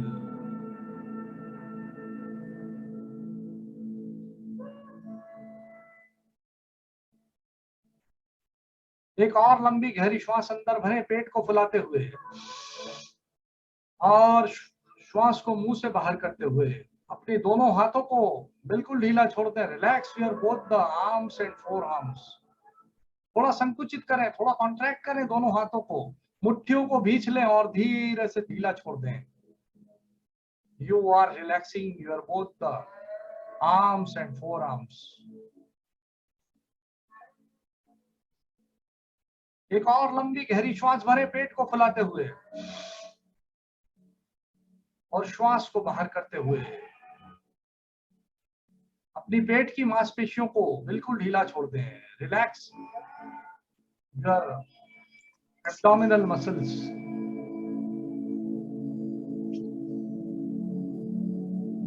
छाती की मांसपेशियां कॉन्ट्रैक्ट करें और रिलैक्स कर दें।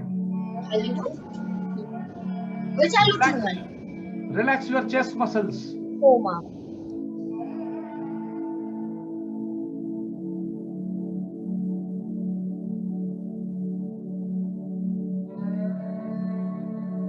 रिलैक्सेशन के ये स्पंदन, शिथिलता के ये स्पंदन गर्दन की मांसपेशियों में फैलते चले जा रहे हैं। गर्दन की मांसपेशियों को संकुचित करें और ढीला छोड़ दें। चेहरे की मांसपेशियां, आंखों की मांसपेशियां, मस्तक की मांसपेशियां शिथिल हो रही। पूरा चेहरा, आंखों को संकुचित करें, कॉन्ट्रैक्ट करें आई मसल्स को, और रिलैक्स कर दें। चेहरा शिथिल है, आंखें शिथिल है, कान की मांसपेशियां शिथिल हो रही हैं। एक बार फिर लंबी गहरी श्वास भरे, पेट को फुलाते हुए और श्वास को बाहर करते हुए अब कमर की मांसपेशियों पर अपना ध्यान ले आए। Focus on your back muscles, upper back contract करें और रिलैक्स कर दें। Middle back and lower back relax.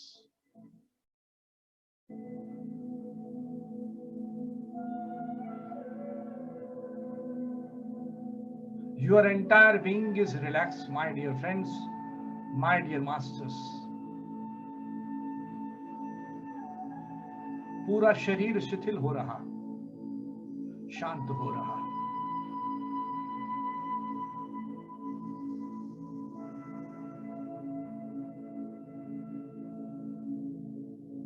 Now bring your attention to your normal and natural breath. बाहर निकलती श्वास और अंदर जाती श्वास।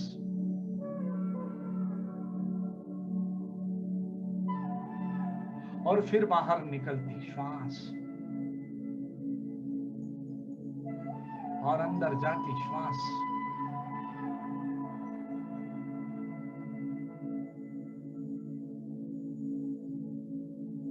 और फिर बाहर निकलती श्वास और अंदर जाती श्वास।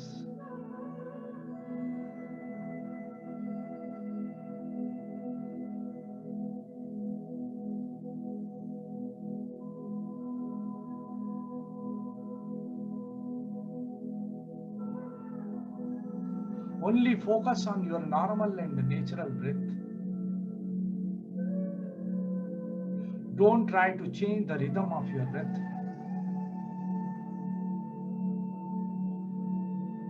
The divine breath, the refined breath,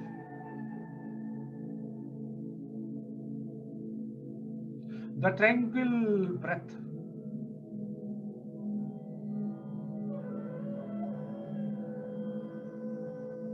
the peaceful breath. You are the master. My dear friends, you are the master.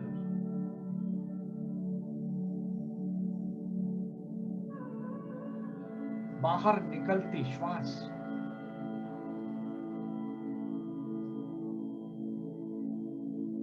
Only focus on your outgoing breath. बाहर निकलती श्वास पर पूरा ध्यान और एक अंतराल और फिर अंदर जाती श्वास और फिर बाहर निकलती श्वास और फिर एक अंतराल है और फिर अंदर जाती श्वास है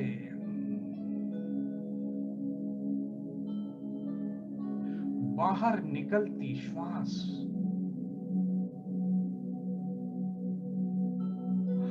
और अंतराल अंतराल को पकड़ें बाहर निकलती श्वास और अंतराल there is a pause after the outgoing breath बस बाहर निकलती श्वास the outgoing breath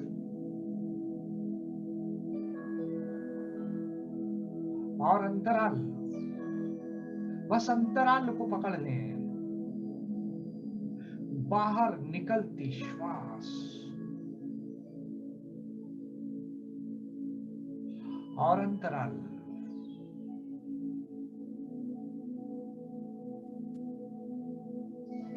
और आनंद के स्पंदन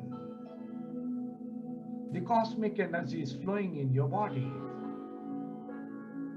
the outgoing breath 리포트 못했어요. 내가 그거를 아까 아무래도 LG마도 갖고 outgoing breath,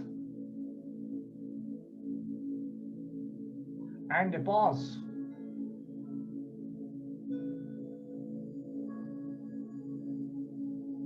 And feel the vibrations of the flow of cosmic energy.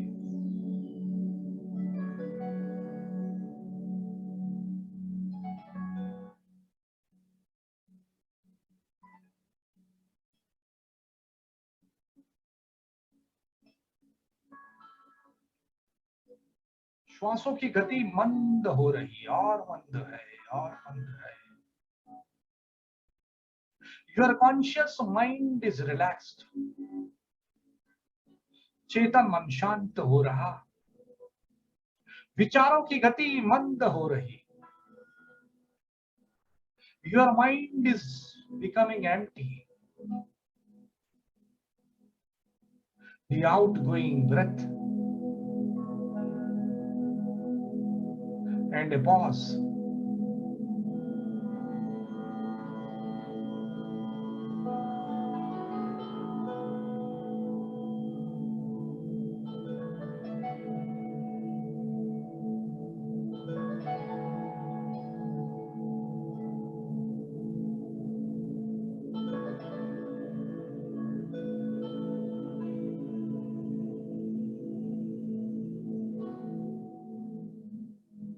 बाहर निकलती श्वास.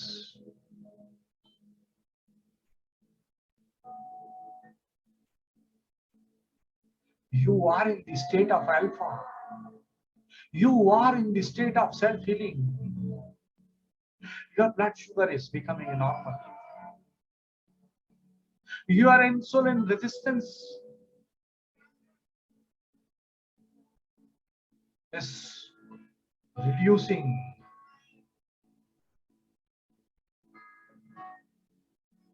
You are the master.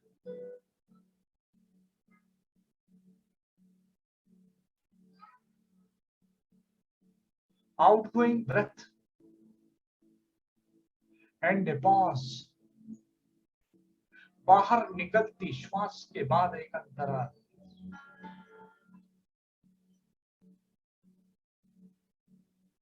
विचारों की गति और मंद. Your subconscious mind is activated. अवचेतन मन जागृत हो गया. चेतन मन शांत है.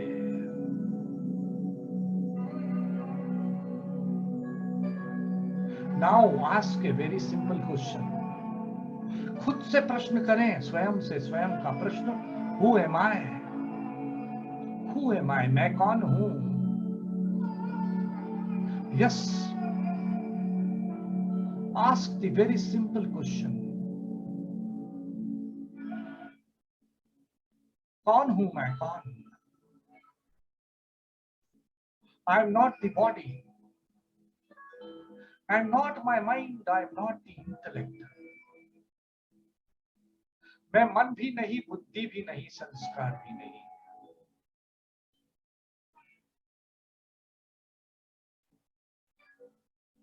मैं रथ भी नहीं. मैं जन्म भी नहीं, मृत्यु भी नहीं. मैं डिग्री भी नहीं, धन भी नहीं, मैं देश भी नहीं. मैं पाप भी नहीं, पुण्य भी नहीं.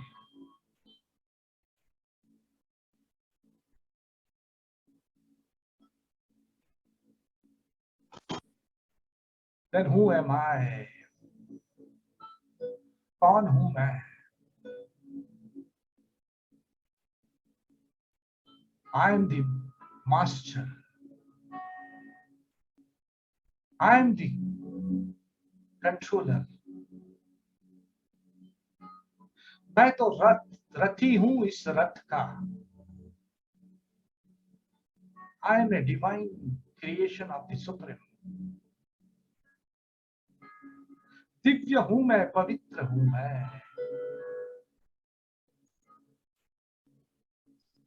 शांत हूं मैं, आनंद हूं मैं. पवित्र हूं मैं, ज्ञान हूं मैं, सुख हूं मैं.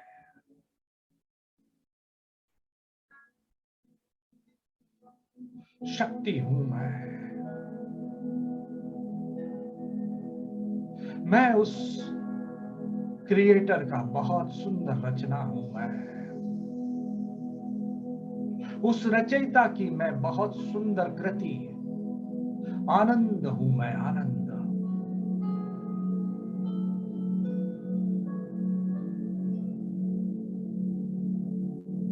हीलर हूं मैं मन बुद्धि संस्कारों की राजा हूं मैं। I am the master, I am the controller, I am the healer of this body, I can heal this body.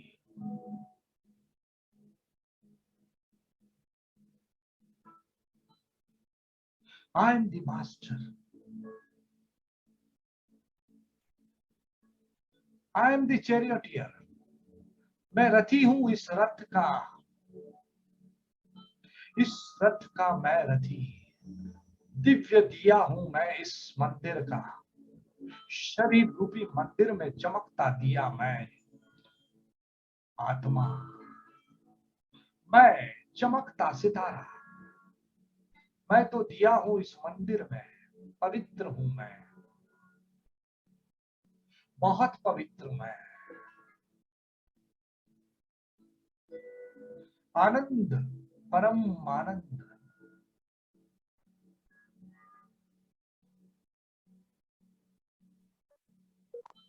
दो दिन का समय कोर्ट में कमिश्नर अजय मिश्रा को हटाया, विशाल सिंह और अजय प्रताप सिंह की मांग करेंगे।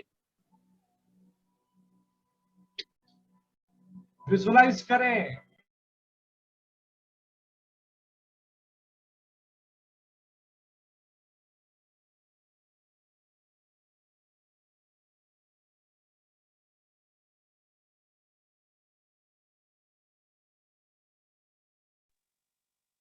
सर आप म्यूट हो गए।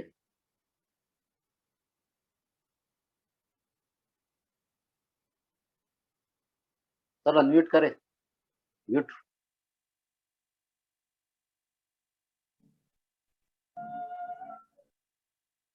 ये चमकता सितारा आपके शरीर को पूरा स्वस्थ कर रहा है।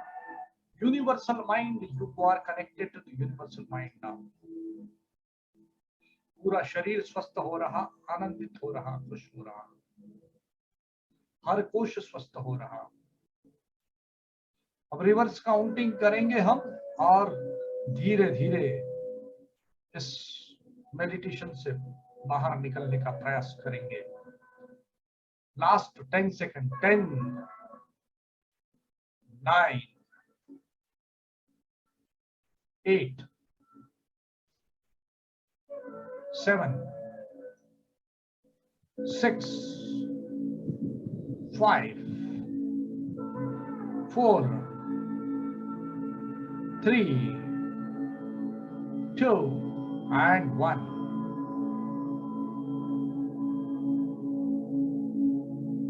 Rub your palm together. अपने हथेलियों को आपस में रगड़ लें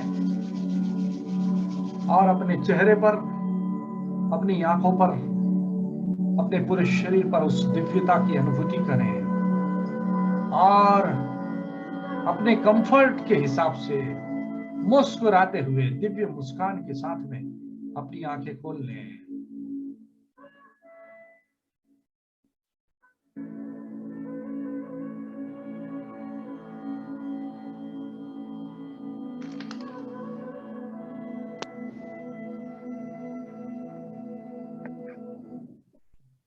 thank you sir, thank you very much. Thank you sir, thank you very much. प्रणाम करता हूँ आप सभी को, सभी मास्टर्स को नमस्कार करता हूँ, प्रणाम करता हूँ और मैं चाहता हूँ कि कुछ प्रश्न हो, कुछ शेयरिंग हो। Thank you, sir. बहुत आपने सर आनंद और उत्साह से आपने इतना बहुत 1 घंटे में डायबिटीज क्या है और इसका क्या उपचार कर सकते हैं, बहुत अच्छा एक्सप्लेन किया। जब हम डॉक्टर के पास जाते हैं 400 रुपया लेके केस कटा के डायबिटीज आता है तो उसकी टैबलेट लिख के हमको निकाल देते हैं, लेकिन ऐसी समझ जो आपने दिया, ऐसी समझ नहीं देते कि कैसे डायबिटीज होता है, उसका क्या उपचार करना है। बहुत अच्छा आपने एक्सप्लेन किया है sir, thank you very much sir. और किसी का प्रश्न जो हो तो कर सकते हैं। बिल्कुल सर। क्वेश्चंस किसी का हो या कोई शेयरिंग करना हो, कुछ बोलना है? अनिल भाई, सबको रिक्वेस्ट है कि भाई जब चालू सेशन होता है तब प्लीज अपने आप को म्यूट रखे, और अगर किसी को भी प्रश्न पूछना है तो हैंड रेज करे, 1 by 1 सबको चांस मिलेगा। Yes Thank you. मैडम, सही बात है, बिल्कुल बात सही है। सर आपका क्लिनिक कहाँ पे है? मेरा इंदौर में है, इंदौर में रहता हूँ मैं। इंदौर और में? इंदौर में है। आपको जब कुछ लगता है तो ऑनलाइन हम कई बार आपको सजेशंस चाहिए, कुछ आपको इन्फॉर्मेशन चाहिए, ऑनलाइन कंसल्टेशन करते हैं। आजकल तो जूम पे, जैसे अभी आपने देखा, अभी हम सब जुड़े हुए हैं जूम पे, तो हम जूम पे हमारे पेशेंट्स अभी ऑल ओवर इंडिया में रहे, जिनको हम इसी तरीके से एडवाइस करते हैं। हमारा मैक्सिमम फोकस ये रहता है कि मेरा जो कंसल्टेशन होता है, बात करते हैं तो आधे घंटा पौन घंटा हमारे एक पेशेंट के साथ में बात करने में निकलता है, क्योंकि पूरा एक्सप्लेन करते हैं, पूरा डाइट प्लान देते हैं उनको एक्सरसाइज का बताते हैं कि आपको कौन कौन सी एक्सरसाइज करना है। आज हम उतना डिटेल में नहीं कर पाए, ये बहुत लंबा है। हमारा जो प्रोग्राम है ये महीनों चलने वाले प्रोग्राम है। इसमें फ्रूट का खाना है कि नहीं खाना है जी, ऑनलाइन भी गाइड करते हैं। हाँ ऑनलाइन गाइड करते हैं। आप चाहे तो मेरा नंबर सर से मिल जाएगा, अनिल सर से आपको। मैं उस ग्रुप में हूँ, मैं वहां से आपको नंबर मिल जाएगा। उसी सेम ग्रुप में मेरा भी नाम है, मैं सर के साथ में ही हूँ, आप लोगों के ग्रुप में जुड़ा हुआ हूँ मैं भी। थैंक यू, बहुत अच्छा लगा, बहुत अच्छा लगा। थैंक यू जी, थैंक यू। आपके जो ये शब्द हैं ये मेरे लिए बहुत महत्वपूर्ण होते हैं, क्योंकि हम लोग जब इस तरह की जो आप शेयर करते हैं तो हमारा उत्साह बढ़ता है। जैसे अनिल सर ने कहा ना, बिल्कुल सही कहा। डॉक्टर्स तो बस लिख के दे देते हैं, बस। आपने कितना अच्छा समझाया। Thank you madam. ये एक्चुअली हम यही होता है। मैं इसी तरीके से कर रहा हूँ और कई वर्षों से कर रहा हूँ। और हमारे पूरे आज हमने जैसे यहाँ पे क्या 100 लोग, 200 लोग, 500 लोगों के ग्रुप में हम शेयर करते हैं ये पूरी इंफॉर्मेशन, और कई बार करते हैं। तो ये मुझे तो बहुत आनंद आता है, और आज भी मेरा बहुत आनंद मुझे आपके साथ आ रहा है। आपके साथ जुड़ के मुझे भी बहुत आनंद आया है। बहुत बहुत अच्छा लगा, बहुत यूजफुल लगा। Thanks a lot. Thank you जी, थैंक यू। वीर सिंह भाई अनम्यूट करिए आप। आत्मवंदन सर, आत्मवंदन। आपको भी नमस्कार करता हूँ सर, प्रणाम करता हूँ आपको मैं। सर मिले थे होली पे वहाँ हाँ? इंदौर में। मैं भाई कहाँ पर? इंदौर में आए थे, मैं अनिल भाई के साथ आया था हाँ सर। हाँ हाँ, बिल्कुल ध्यान आ गया जी, बिल्कुल ध्यान आ गया जी। वो वहां पर हम जो मेडिटेशन का कैंप हुआ था, बिल्कुल पहचान लिया सर, बिल्कुल पहचान लिया जी सर।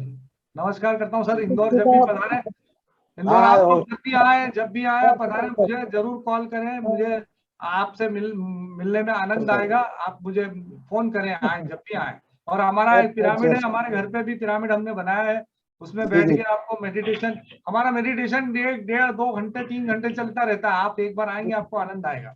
जी जी सर, जी आपने डायबिटीज के बारे में बहुत अच्छा समझाया sir, wonderful. Thank you sir, thank you very much, thank you. Mukesh भाई अनम्यूट करें। Good evening, sir, and very nice talk given by you. Very much happy. Thank you sir. And diabetes के बारे में इतनी गहरी जानकारी दी जो आज तक हमने कहीं से भी नहीं सुनी। तो मैं ये चाहता हूँ, वैसे बड़ौदा में तो आप थे ही, once again if you can visit, हम पूरा पीएमसी वडोदरा के लिए आपका थोड़ा सा टाइम निकाल कर जो भी जानकारी है सारे ग्रुप में अगर थोड़ा सा ज्यादा दे तो और बहुत बढ़िया होगा, और हमारा पीएमसी वडोदरा ग्रुप बहुत आभारी रहेगा। तो मेरा तहे दिल से रिक्वेस्ट है सर कि आप मेडिटेशन में जुड़े हुए हैं तो उस जरिए भी आप एक बार आइए। मैं हार्टली वेलकम करता हूं सर, क्योंकि आपने जिस टॉक दी है, हमारा तो फील्ड है ही नहीं कि उसके बारे में हम कुछ बोल पाए, लेकिन इतनी गहरी जानकारी दी है कि किस हिसाब से ये मेडिकल फील्ड को हमको समझना चाहिए, किस ग्राउंड लेवल तक जाना चाहिए। आज इतने साल हमने बहुत सारे डायबिटिक पेशेंट देखे हुए, लेकिन किसी को कोरिलेट नहीं किया था कि ये इंसुलिन रेजिस्टेंस क्या है, या इंसुलिन के लिए के मतलब क्या बोलते हैं जनरेशन या नॉट जनरेशन हो रहा है तो उसके लिए क्या फैक्टर रिस्पॉन्सिबल है, और सब इतना गहरी जानकारी दी with diet plan, sugar content कितना किस फूड में है. So it's amazing. There is no word to express my feelings, sir. Heartily thank you very much and request to come to Baroda. Thank you very much, sir. Thank you sir. जो आप बोल रहे हैं sir, मेरा दिल करुणा से भरा है. मैं सर जो मैं शेयर कर रहा हूँ, मैं चाहता हूँ कि डायबिटीज के मरीजों के जिनके पैर का एम्पुटेशन हो जाता है, कई लोगों की आंखें चली जाती है, कई लोग सर किडनी की परेशानियों से 50% लोग जो है किडनी की फेलियर जो है वो डायबिटीज की वजह से हो रही है. हार्ट अटैक का जो मेन कारण है वो डायबिटीज है. सेरेब्रल स्ट्रोक की वजह से लोग चले जाते हैं सर, पता ही नहीं चलता है. हम आसपास ही देखते हैं सर. तो ये जो कॉम्प्लिकेशंस हो रहे हैं, और सिर्फ हमारी जानकारी के अभाव में, हमारे पास में इंफॉर्मेशन नहीं है. मैंने एक बीड़ा उठाया है कि मैं जितने ज्यादा लोगों को ये जानकारी दे सकता हूँ उतनी मैं देने की कोशिश करूंगा. बस मैं ये चाहता हूँ कि आप जैसे लोग जो हैं वो कहीं, जैसे आपने कहा है सर बरोड़ा, आप जब बोलेंगे हम आ जाएंगे. आप जितना बोलेंगे उतना बोल सकते हैं. हम 4 घंटे बोलेंगे 4 घंटे बोल सकते हैं, 8 घंटे बोल सकते हैं, हमें कोई दिक्कत नहीं है. हमारा पर्पस ये है कि हम लोगों के काम आ जाएं, हम लोगों की सेवा कर पाए, हम लोगों को जानकारी दे दें, उनके जीवन के कष्टों को कम कर पाए. और मुझे लग रहा है आपकी जो बात सुन के कि आप भी उसी करुणा से भरे हैं, प्रेम से भरे हैं. आप वो आपके अंदर भी वो दया है, आपके अंदर भी वो करुणा. Correct sir. वो आप करें सर. अनिल सर से भी मैं आग्रह करूंगा कि सर आपको जब भी लगता है आप तो हमें आदेश दें, बस हम तो आपके आदेश का पालन करेंगे. Sir thank you very much and I am very much dilated, क्योंकि मैं भी कुछ हद तक फार्मास्यूटिकल बिजनेस से जुड़ा हुआ हूँ. मैंने भी MNC company, you may be knowing Sun Pharma, I was working there as a research scientist, and I retired as a general manager, and I left my job, and as of now I have started my own company, and that is producing biodegradable orthopedic implants. And जैसे आपने बोला कि society की सेवा करनी है, उस हिसाब से ही मैंने ये छोड़ दिया है. Since you are in the same field, I was not interested to disclose my identity, but I could not resist myself. So, sir मैंने भी कुछ दवाई में काम किया है, एंटी डायबिटिक दवाई भी मैंने रिसर्च की है, मैन्युफैक्चर भी की है, और टनेज में बनाया भी है. तो आई कैन अंडरस्टैंड दैट उतनी जानकारी हमने बनाने के बाद भी नहीं थी, उतनी गहरी जानकारी आपने दी. तो मुझे नहीं लग रहा कि इतनी दवाई बननी चाहिए. अगर आप जैसे डॉक्टर्स लोग हैं इतनी जानकारी देंगे, मैं नहीं मानता हूं कि डायबिटीज के मरीजों की संख्या कम नहीं होंगी. I am sure that with this kind of talk many diabetes patient will relieve. Thank you very much sir. I don't want to elaborate. I am giving time to some other masters also. Thank you very much sir. Thank you. Meera ji आप बोलिए. सुजाता जी आप जाइए first. Please you can continue ma'am. No, Sujata ji आप मेरे से पहले थे. Anil sir को शायद नहीं पता था. You continue. नमस्ते सर. नमस्ते and very interesting sir, and you are a true pyramid spiritual doctor sir. And really holistic, means a holistic doctor, means it is a rare combination, right? Means to see such a wonderful personality. Thank you really, means I convey my deep gratitude to Anil sir to for bringing you onto this platform sir. And जैसे अभी means master ने बताया था, Mukesh sir ने भी बताया था, please Baroda एक बार आ जाइए. And yes, we need, and lot of people need such a class and such wisdom from you sir, from the divine soul. So we all request you on behalf of PMC Vadodara, I'll be requesting you sir to come once if possible in the near future, and throw the light on this and we can take some into to the next level sir. Means thank you for those. Definitely, madam. I am really thankful to you for your kind words and your encouraging words and very basically motivational words for me. तो मुझे बहुत खुशी होगी madam Baroda आने में. I will be very happy to visit there and sharing the wisdom and the spiritual wisdom as well as, because I am a spiritual basically tablet master also. I did Yes. my spiritual this tablet course also with the Dr. G के साथ। तो ये सब कर रहे हैं, मुझे तो बहुत आनंद आ रहा है। और मैं ब्रह्मा कुमारी से भी जुड़ा हुआ हूँ। बेसिकली मैंने बहुत सारे, आपने नाम सुना होगा, you must have heard the name of Jitendra idea sir. तो मैंने 2014 में उनके साथ में पूरा माइंड ट्रेनिंग का कोर्स किया हुआ है। तो conscious subconscious mind and the power of your subconscious mind and visualisation, और ये पूरा बहुत गहरा चल रहा है सब लोग। ये कॉम्बिनेशन है बेसिकली। और अभी भी लर्निंग ऐसी बेसिकली लर्निंग मोड ही है हमारा। कहीं जहां से भी कुछ मिलता है तो कर रहे हैं। और अभी मैं एक कंपनी के साथ जुड़ा हूँ। I am working with a company, diabetes reversal पे बहुत बड़ा काम कर रही है। I am a medical consultant there also. तो ये, लेकिन ये जो हम अभी जो बात कर रहे हैं, ये पूरा दिल से कर रहे हैं।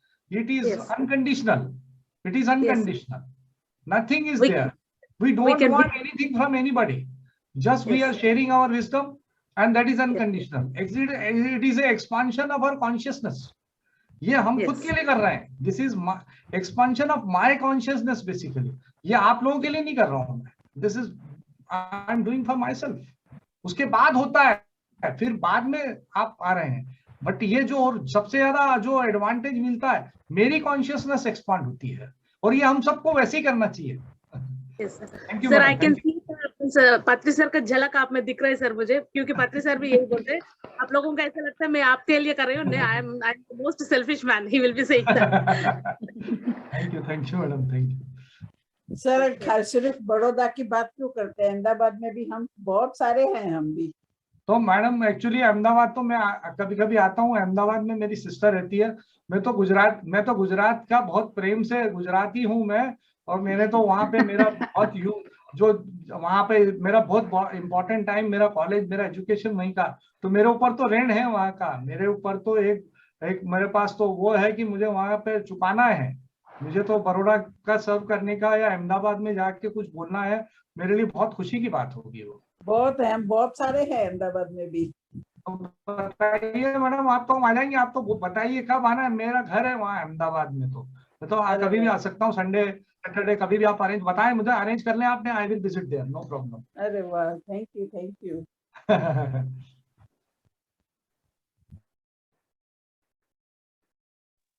तो बीना जी आप कहिए। नमस्ते sir, thank you so much, deep gratitude.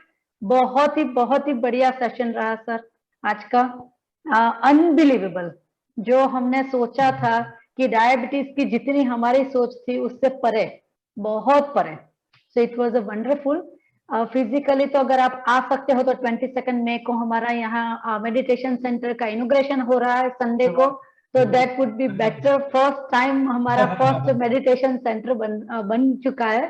तो अगर आप आ सकते हो तो पूरी पीएमसी वडोदरा की टीम की ओर से और पार्टिसिपेंट की ओर से we would like to invite you sir. And जब आओगे तब तो अहमदाबाद बड़ौदा सब नजदीकी है, तो वो तो पूरा एक ट्रिप हो जाएगा। बट फिजिकली तो जब आओ तब, लेकिन जूम पे तो हम मिलते ही रहेंगे सर, क्योंकि बहुत सारे अभी लाइट्स डालने बाकी है, बहुत सारे पॉइंट्स है जो छोटे छोटे। I am only worried about young generation. जिस हिसाब से यंग बहुत अच्छी बात बोल रहे हैं, का वेट पुट ऑन हो रहा है। 3 बच्चे, 3 के 3 ओवरवेट थे। 2 लड़कियों ने तो अपना 20-15 किलो कम कर दिया। When it comes to boys are little difficult to understand all these things.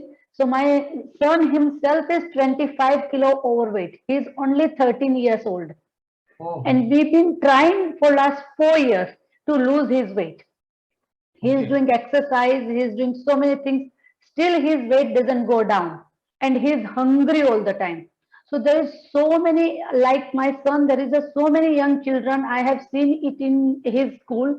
Mostly 80% of children are overweight. So this is very scary, not only for my son. This is very scary, very deep subject, very sensitive subject. जैसे आपने बोला कि वो spiritual tablets, वो मैंने भी शुरू किया था, लेकिन मेरा अभी कंप्लीट नहीं हुआ है। वहां भी मेरी आईज ओपन हो गई थी कि कितना कुछ हम बच्चों के लिए कर सकते हैं, बड़ों के लिए कर सकते हैं। So this is just service that whatever you are providing to the people, Hats off. Thank you, sir. From whole team, PMC Vadodara की whole team की ओर से thank you and come back again, sir. Thank you. Thank you madam. आपने जो, मैं बोलना चाहता हूँ 2 मिनट, आपने जो बात बोली है कि जो हमारे देश के युवा हैं जो अभी एडोलसेंट एज में हैं, एडोलसेंस हैं, और जो स्कूल गोइंग बॉयज हैं अभी, जिनका ओबेसिटी का लेवल बहुत बढ़ रहा है, एंड वो अगर हमने अभी ध्यान नहीं दिया तो they are going to develop diabetes और प्री डायबिटीज। और हम अभी उनको क्या देने वाले हैं 20 साल 25 साल में, अगर डायबिटीज होती है तो हम किस तरह की लाइफ दे रहे हैं उनको। और just it is just a lack of education, lack of awareness. हम लोग जो सोसाइटी में जो काम कर सकते हैं, आपने बहुत अच्छी बात बोली है, स्कूल्स में कॉलेजेस में ये नॉलेज को स्प्रेड करना, ये हम सबकी रिस्पॉन्सिबिलिटी है। जैसे आपने, मैं अभी देखता हूँ कि मेरे यहाँ पे जो मेरा एक सेंटर भी है जिसमें हम कई बार टेस्ट करते हैं, तो हम इंसुलिन जब उनका टेस्ट करते हैं तो हमने अभी डिस्कस किया 6 या 7 यूनिट के आसपास होना चाहिए नॉर्मल, उनका आता है 20, 25, 30 यूनिट्स। सिर्फ अभी उनका एज 20 इयर्स की एज है उनकी, और कुछ लोग तो 22-25 साल में डायबिटीज हो चुके हैं। अभी जो मेरे फ्रेंड हैं उनके बच्चे जो हैं they are obese and they are pre diabetic. अभी शादी नहीं हुई है उनके कुछ लोगों की शादी अभी हुई है, उन बेटी की शादी अभी हुई है, जस्ट आफ्टर 1 ईयर उनका डायबिटीज डिटेक्ट हो रहा है। तो ये जो सोसाइटी में जो एपिडेमिक हो रहा है, महामारी जो फैल रही है, इस पे हम लोगों को ध्यान देना चाहिए। हम जो हमारा जो माइंड सेट जो हो चुका है, जो कि हम पूरा जो खाने के लिए सेलिब्रेशन में डूबे पड़े हैं, हम सब शादियों में आ रहे हैं, और हमारा कल्चर जो भी, हम कभी सेलिब्रेशन इस टाइप का है कि बर्थडे हो तो हमको हाई कार्ब डाइट चाहिए। अगर आपने सलाद खिला दिया किसी को तो बोलेगा कि ये क्या खिला रहे हैं हमको। अगर आपने अच्छा डाइट खिलाने की कोशिश की है किसी को तो वो आपको बोलेगा ये क्या खिला रहे हैं। हमको तो चाहिए केक चाहिए, पेस्ट्री चाहिए, समोसा चाहिए, पोहा चाहिए, और इस तरह का पूरा हाई कार्ब वाला जो पैटर्न चल रहा है, हम पूरा एडिक्शन में है अभी सब लोग। Yes. और आपने जो बोला, आज हमने जो शेयर किया है ये 1% शेयरिंग था, this is just 1%, less than 1% sharing of the total wisdom, क्योंकि बहुत बड़ा सब्जेक्ट है।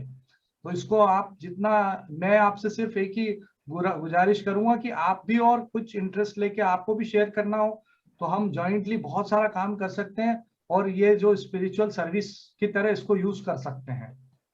Yes, sir. Yes, sir. तो निमिष भाई आप कुछ बोलिए। नमस्कार डॉक्टर। नमस्कार, आत्मवंदन सर। नमस्कार नमस्कार sir, very nice presentation, very good PowerPoint presentation sir. The way you shown your pictures and everything, it's very easy to understand to normal person also sir. And the way you are explaining each and everything about diabetes, and I think type 2 is, everybody is aware about type 2, but type 1, the way you are explaining that what is the effect of type 1 on type 2 also, that is also, it's very informative session from your end sir, and it's really, we are very grateful to you sir to understand all this about the diabetes sir. Thank you sir, thank you. And the one thing also that I am trying to this, I am also doing fasting about 12 to 14 hours. I am keeping that thing sir. Okay, very nice, Yes, very nice. Between dinner and lunch, I am trying to keep the 12 to 14 hours distance sir. Okay, very nice. Yes sir. Very good. What about your HbA1c? HbA1c is not measured no, but by the grace of God, still I do not have any sugar problem. or something like. Okay, No very sir, nice, no sir. very nice.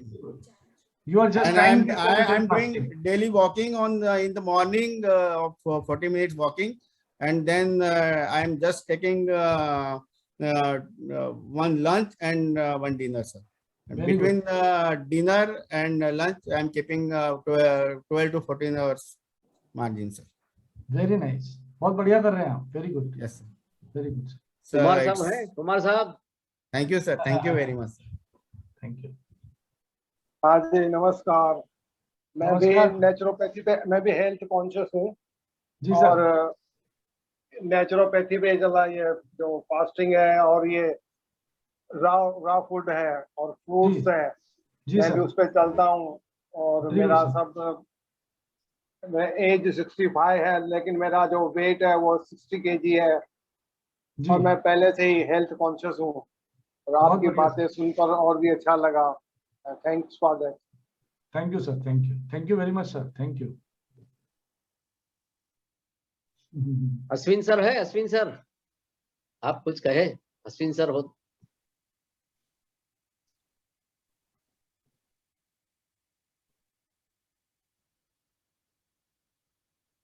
Sir quickly एक question पूछना था कि normally जो young बच्चे होते हैं, young children, उनका wait बहुत जल्दी लूज हो जाता है compare to our age adult.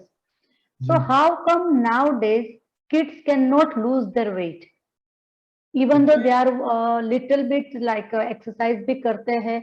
क्या क्या ऐसी बात होती है कि they find it so difficult to lose their weight in a young age? Very good question madam. Basically क्या हो रहा है कि देखिए, हम ये वेट आ कहाँ से रहा है, ये वेट क्यों बढ़ रहा है, उसको जब समझते हैं कि जो हम खा रहे हैं, वो जो खा रहे हैं वो जो कार्बोहाइड्रेट है, ये फैट खाने से वेट नहीं बढ़ रहा है, ये घी खाने से नहीं बढ़ रहा है, ये मक्खन खाने से नहीं बढ़ रहा है, ये बढ़ रहा है हमारी जो कार्बोहाइड्रेट जो रिच डाइट है, जिसमें कि रोटी है, जिसमें पिज्जा है, जिसमें बर्गर है, जिसमें पेस्ट्री है, केक है, ये जो जा रहा है, ये ग्लूकोज जो एक्स्ट्रा ग्लूकोज जा रहा है, 70% of the unused glucose is converting into fat. वो फैट जो इकट्ठा हो रहा है, वो फिर इंसुलिन रेजिस्टेंस के लिए जिम्मेदार होता है। विसरल फैट जो हमारे एब्डोमिनल ऑर्गन्स जो अंदर है, पैनक्रियाज है, लीवर है, लीवर में फैट डिपॉजिट हो रहा है, उसके बाद में मसल्स में हो रहा है, उसके आसपास हमारी जो किडनीज है उसके आसपास फैट डिपॉजिट हो रहा है। जो ये विसरल फैट है, इसको हम विसरल फैट बोलते हैं। ये विसरल फैट एक एंडोक्राइनल ग्लैंड की तरह काम करता है। It is working just acting as the other just like other endocrinal gland, like pituitary gland और thyroid gland जैसे काम करती है ना, वैसे ये भी एक एंडोक्राइनल ग्लैंड बन जाता है, और यहाँ से कुछ इन्फ्लेमेटरी केमिकल्स रिलीज होते हैं, और वो फिर इंसुलिन रेजिस्टेंस को बढ़ाते हैं, और फिर वो वेट कम नहीं होता है। इसलिए फिर आपको जो मैंने अभी तरीका बताया कि डाइट के ऊपर, अभी डाइट में जैसे ही आप लो ग्लाइसीमिक डाइट पे जाते हैं, लो ग्लाइसीमिक लोड पे जाते हैं, उन बच्चों को हम बहुत हेल्दी डाइट की तरफ ले जाते हैं, उनको रेगुलर एक्सरसाइज के प्लान करवाते हैं, हम उनका माइंड जो कि स्ट्रेसफुल माइंड है उसकी तरफ काम करते हैं। और दूसरा ये जो हम जो ये जितने भी प्रोसेस फूड है, ये एडिक्टिव फूड्स हैं, ये एडिक्शन की तरह है। जैसे जो ड्रग एडिक्शन होता है ना, वैसे ही हमारा वीट एडिक्शन हो चुका है, हमारा प्रोसेस फूड के लिए एडिक्शन हो चुका है। ये बच्चे सब एडिक्टेड है उसके लिए, हमको पता नहीं है। उनको केक खाना है, उनको पेस्ट्री खाना है, उनको पिज्जा खाना है, उनको हंगर है उस तरीके का, उनकी क्रेविंग है उनकी, तो उस पे कंट्रोल करना। तो ये पूरा एक सिस्टमेटिक, वही हम उसी पे काम कर रहे हैं कि आपको बच्चों को भी, हमको जब हम उनको समझाते हैं, उनको एक्सप्लेन करते हैं और उस एडिक्शन से बाहर निकालते हैं, तो डेफिनेटली वेट कम होता है। उसके लिए पूरा एक डाइट प्लान दिया जाता है, और खासकर उनका जो जिस तरीके से जो ग्लाइसीमिक लोड को कम कैसे करना है, उनका जो ग्लाइसीमिक लोड है, it should be less than 25 से कम रखना होता है। और specially we are working on that कि कैसे कम किया जाए। अभी हम उनको अगर खिलाते हैं जो नॉर्मल, हम जिसको नॉर्मल खाना समझ रहे हैं ना, वो नॉर्मल नहीं है। अगर हम घर का भी खाना खिला रहे हैं तो वो भी नॉर्मल नहीं है, that is also abnormal for them. ऐसा है। यस सर, नहीं मैं डेफिनेटली पर्सनली आपसे कांटेक्ट करूंगी मेरा लड़के के लिए। एज आई सेड कि ही इज ओनली 13 एंड काफी ओवरवेट है। ये अगर ये देखना जाए तो ये कोरोना जैसा वेरी डेंजर है डायबिटीज, लेकिन lack of knowledge and lack of education, so many parents doesn't know themselves. बिल्कुल सही बोल। तो ये इसीलिए बच्चों पे सब असर, और ये जो लैक ऑफ स्लीप भी अभी यंग बच्चों में देखो लैक ऑफ स्लीप हो गया ड्यू टू गैजेट्स। एग्जैक्टली। तो फिर हीलिंग पावर ही नहीं रहा। Sleep is also very very important for just to reduce your insulin resistance. और यस, और स्ट्रेस देखो पढ़ने का उन लोगों को, एग्जाम्स का है, फिर ये देखो ये गैजेट्स वो छूटते नहीं है, कितना कुछ इफेक्ट कर रहा है यंग बच्चों को। So my target would be the young children who doesn't know anything much about it. बहुत अच्छा मैडम, बहुत बढ़िया, वेरी नाइस। तो सर ये बीना जी मैडम पिरामिड मास्टर हैं और हमारे सुजाता मैडम जो है वो पिरामिड मास्टर हैं। अरे वाह, ये सब हमारे पीएमसी के सब एक एक तारले हैं सब जो पीएमसी वडोदरा मैं के। सर देख रहा हूँ आपकी टीम बहुत ही अच्छी टीम है बड़ौदा की, और पीएमसी टीम जो है बहुत ही डायनामिक है, बहुत बेसिकली ये जिसको बोलते हैं ना कि स्पिरिचुअल लेवल पे बहुत एडवांस है। और ये उनका eagerly they want to know, वो सोसाइटी में चेंज लाना चाहते हैं। इम्पोर्टेंट हम सबके लिए है कि हम लोगों के लिए क्या करना चाहते हैं। हमारे पास नॉलेज है, ठीक है, लेकिन हम कितना शेयर करते हैं, कितने लोगों की लाइफ में ट्रांसफॉर्मेशन ला सकते हैं, कितना मेडिटेशन करा सकते हैं, कितना हम लोगों की हेल्प कर सकते हैं, वो इम्पोर्टेंट है सर।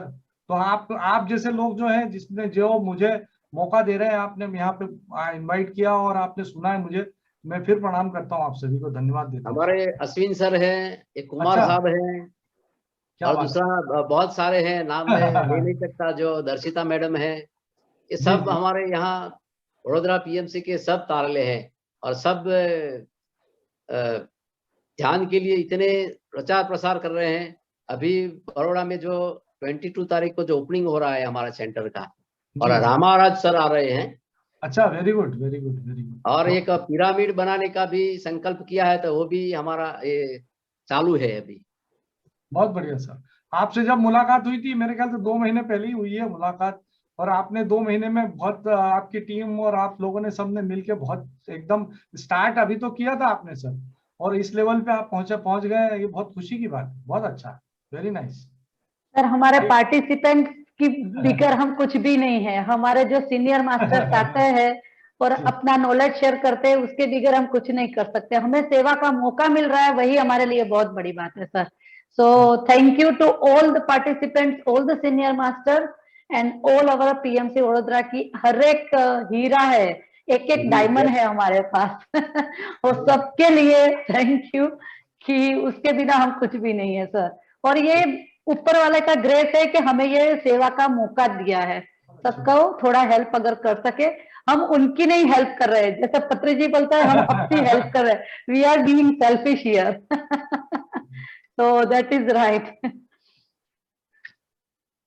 तो सर पीएमसी वडोदरा की ओर से सब मास्टर और जो यहाँ ध्यान में बैठे हैं सब मास्टर, और हमारी पूरी बड़ोड़ा पीएमसी, आप डॉक्टर होते हुए भी टाइम निकाल के यहाँ 1.5 घंटे आपने जो डायबिटीज के बारे में जो बताया, ज्ञान नॉलेज दिया, तो हम सब आभारी हैं। आपको खूब खूब धन्यवाद करते हैं, थैंक यू करते हैं sir. Thank you sir, thank you very much. हम इनका मोबाइल नंबर व्हाट्सएप के ग्रुप में डाल देंगे, क्योंकि काफी लोगों ने उनका मोबाइल नंबर मांगा है। तो हमारे 3 ग्रुप है, वडोदरा पीएमसी वडोदरा 1 2 3, तीनों में अनिल भाई हम शेयर कर देंगे। अगर किसी को पर्सनली उनसे मिलना है, फोन पे बात करनी है, कुछ भी, पहले मैसेज छोड़ दिया करना प्लीज। अगर जब डॉक्टर फ्री है तभी आपको अपॉइंटमेंट दे देंगे, लेकिन पहले मैसेज कर देना व्हाट्सएप पे। Yes yes yes, thank you. तो सेशन अभी समापन करें। थैंक यू, सभी को प्रणाम करता हूँ। Thank you. Deep gratitude sir once again. Thank you so much. Thank you. Thanks, sir. Thank you.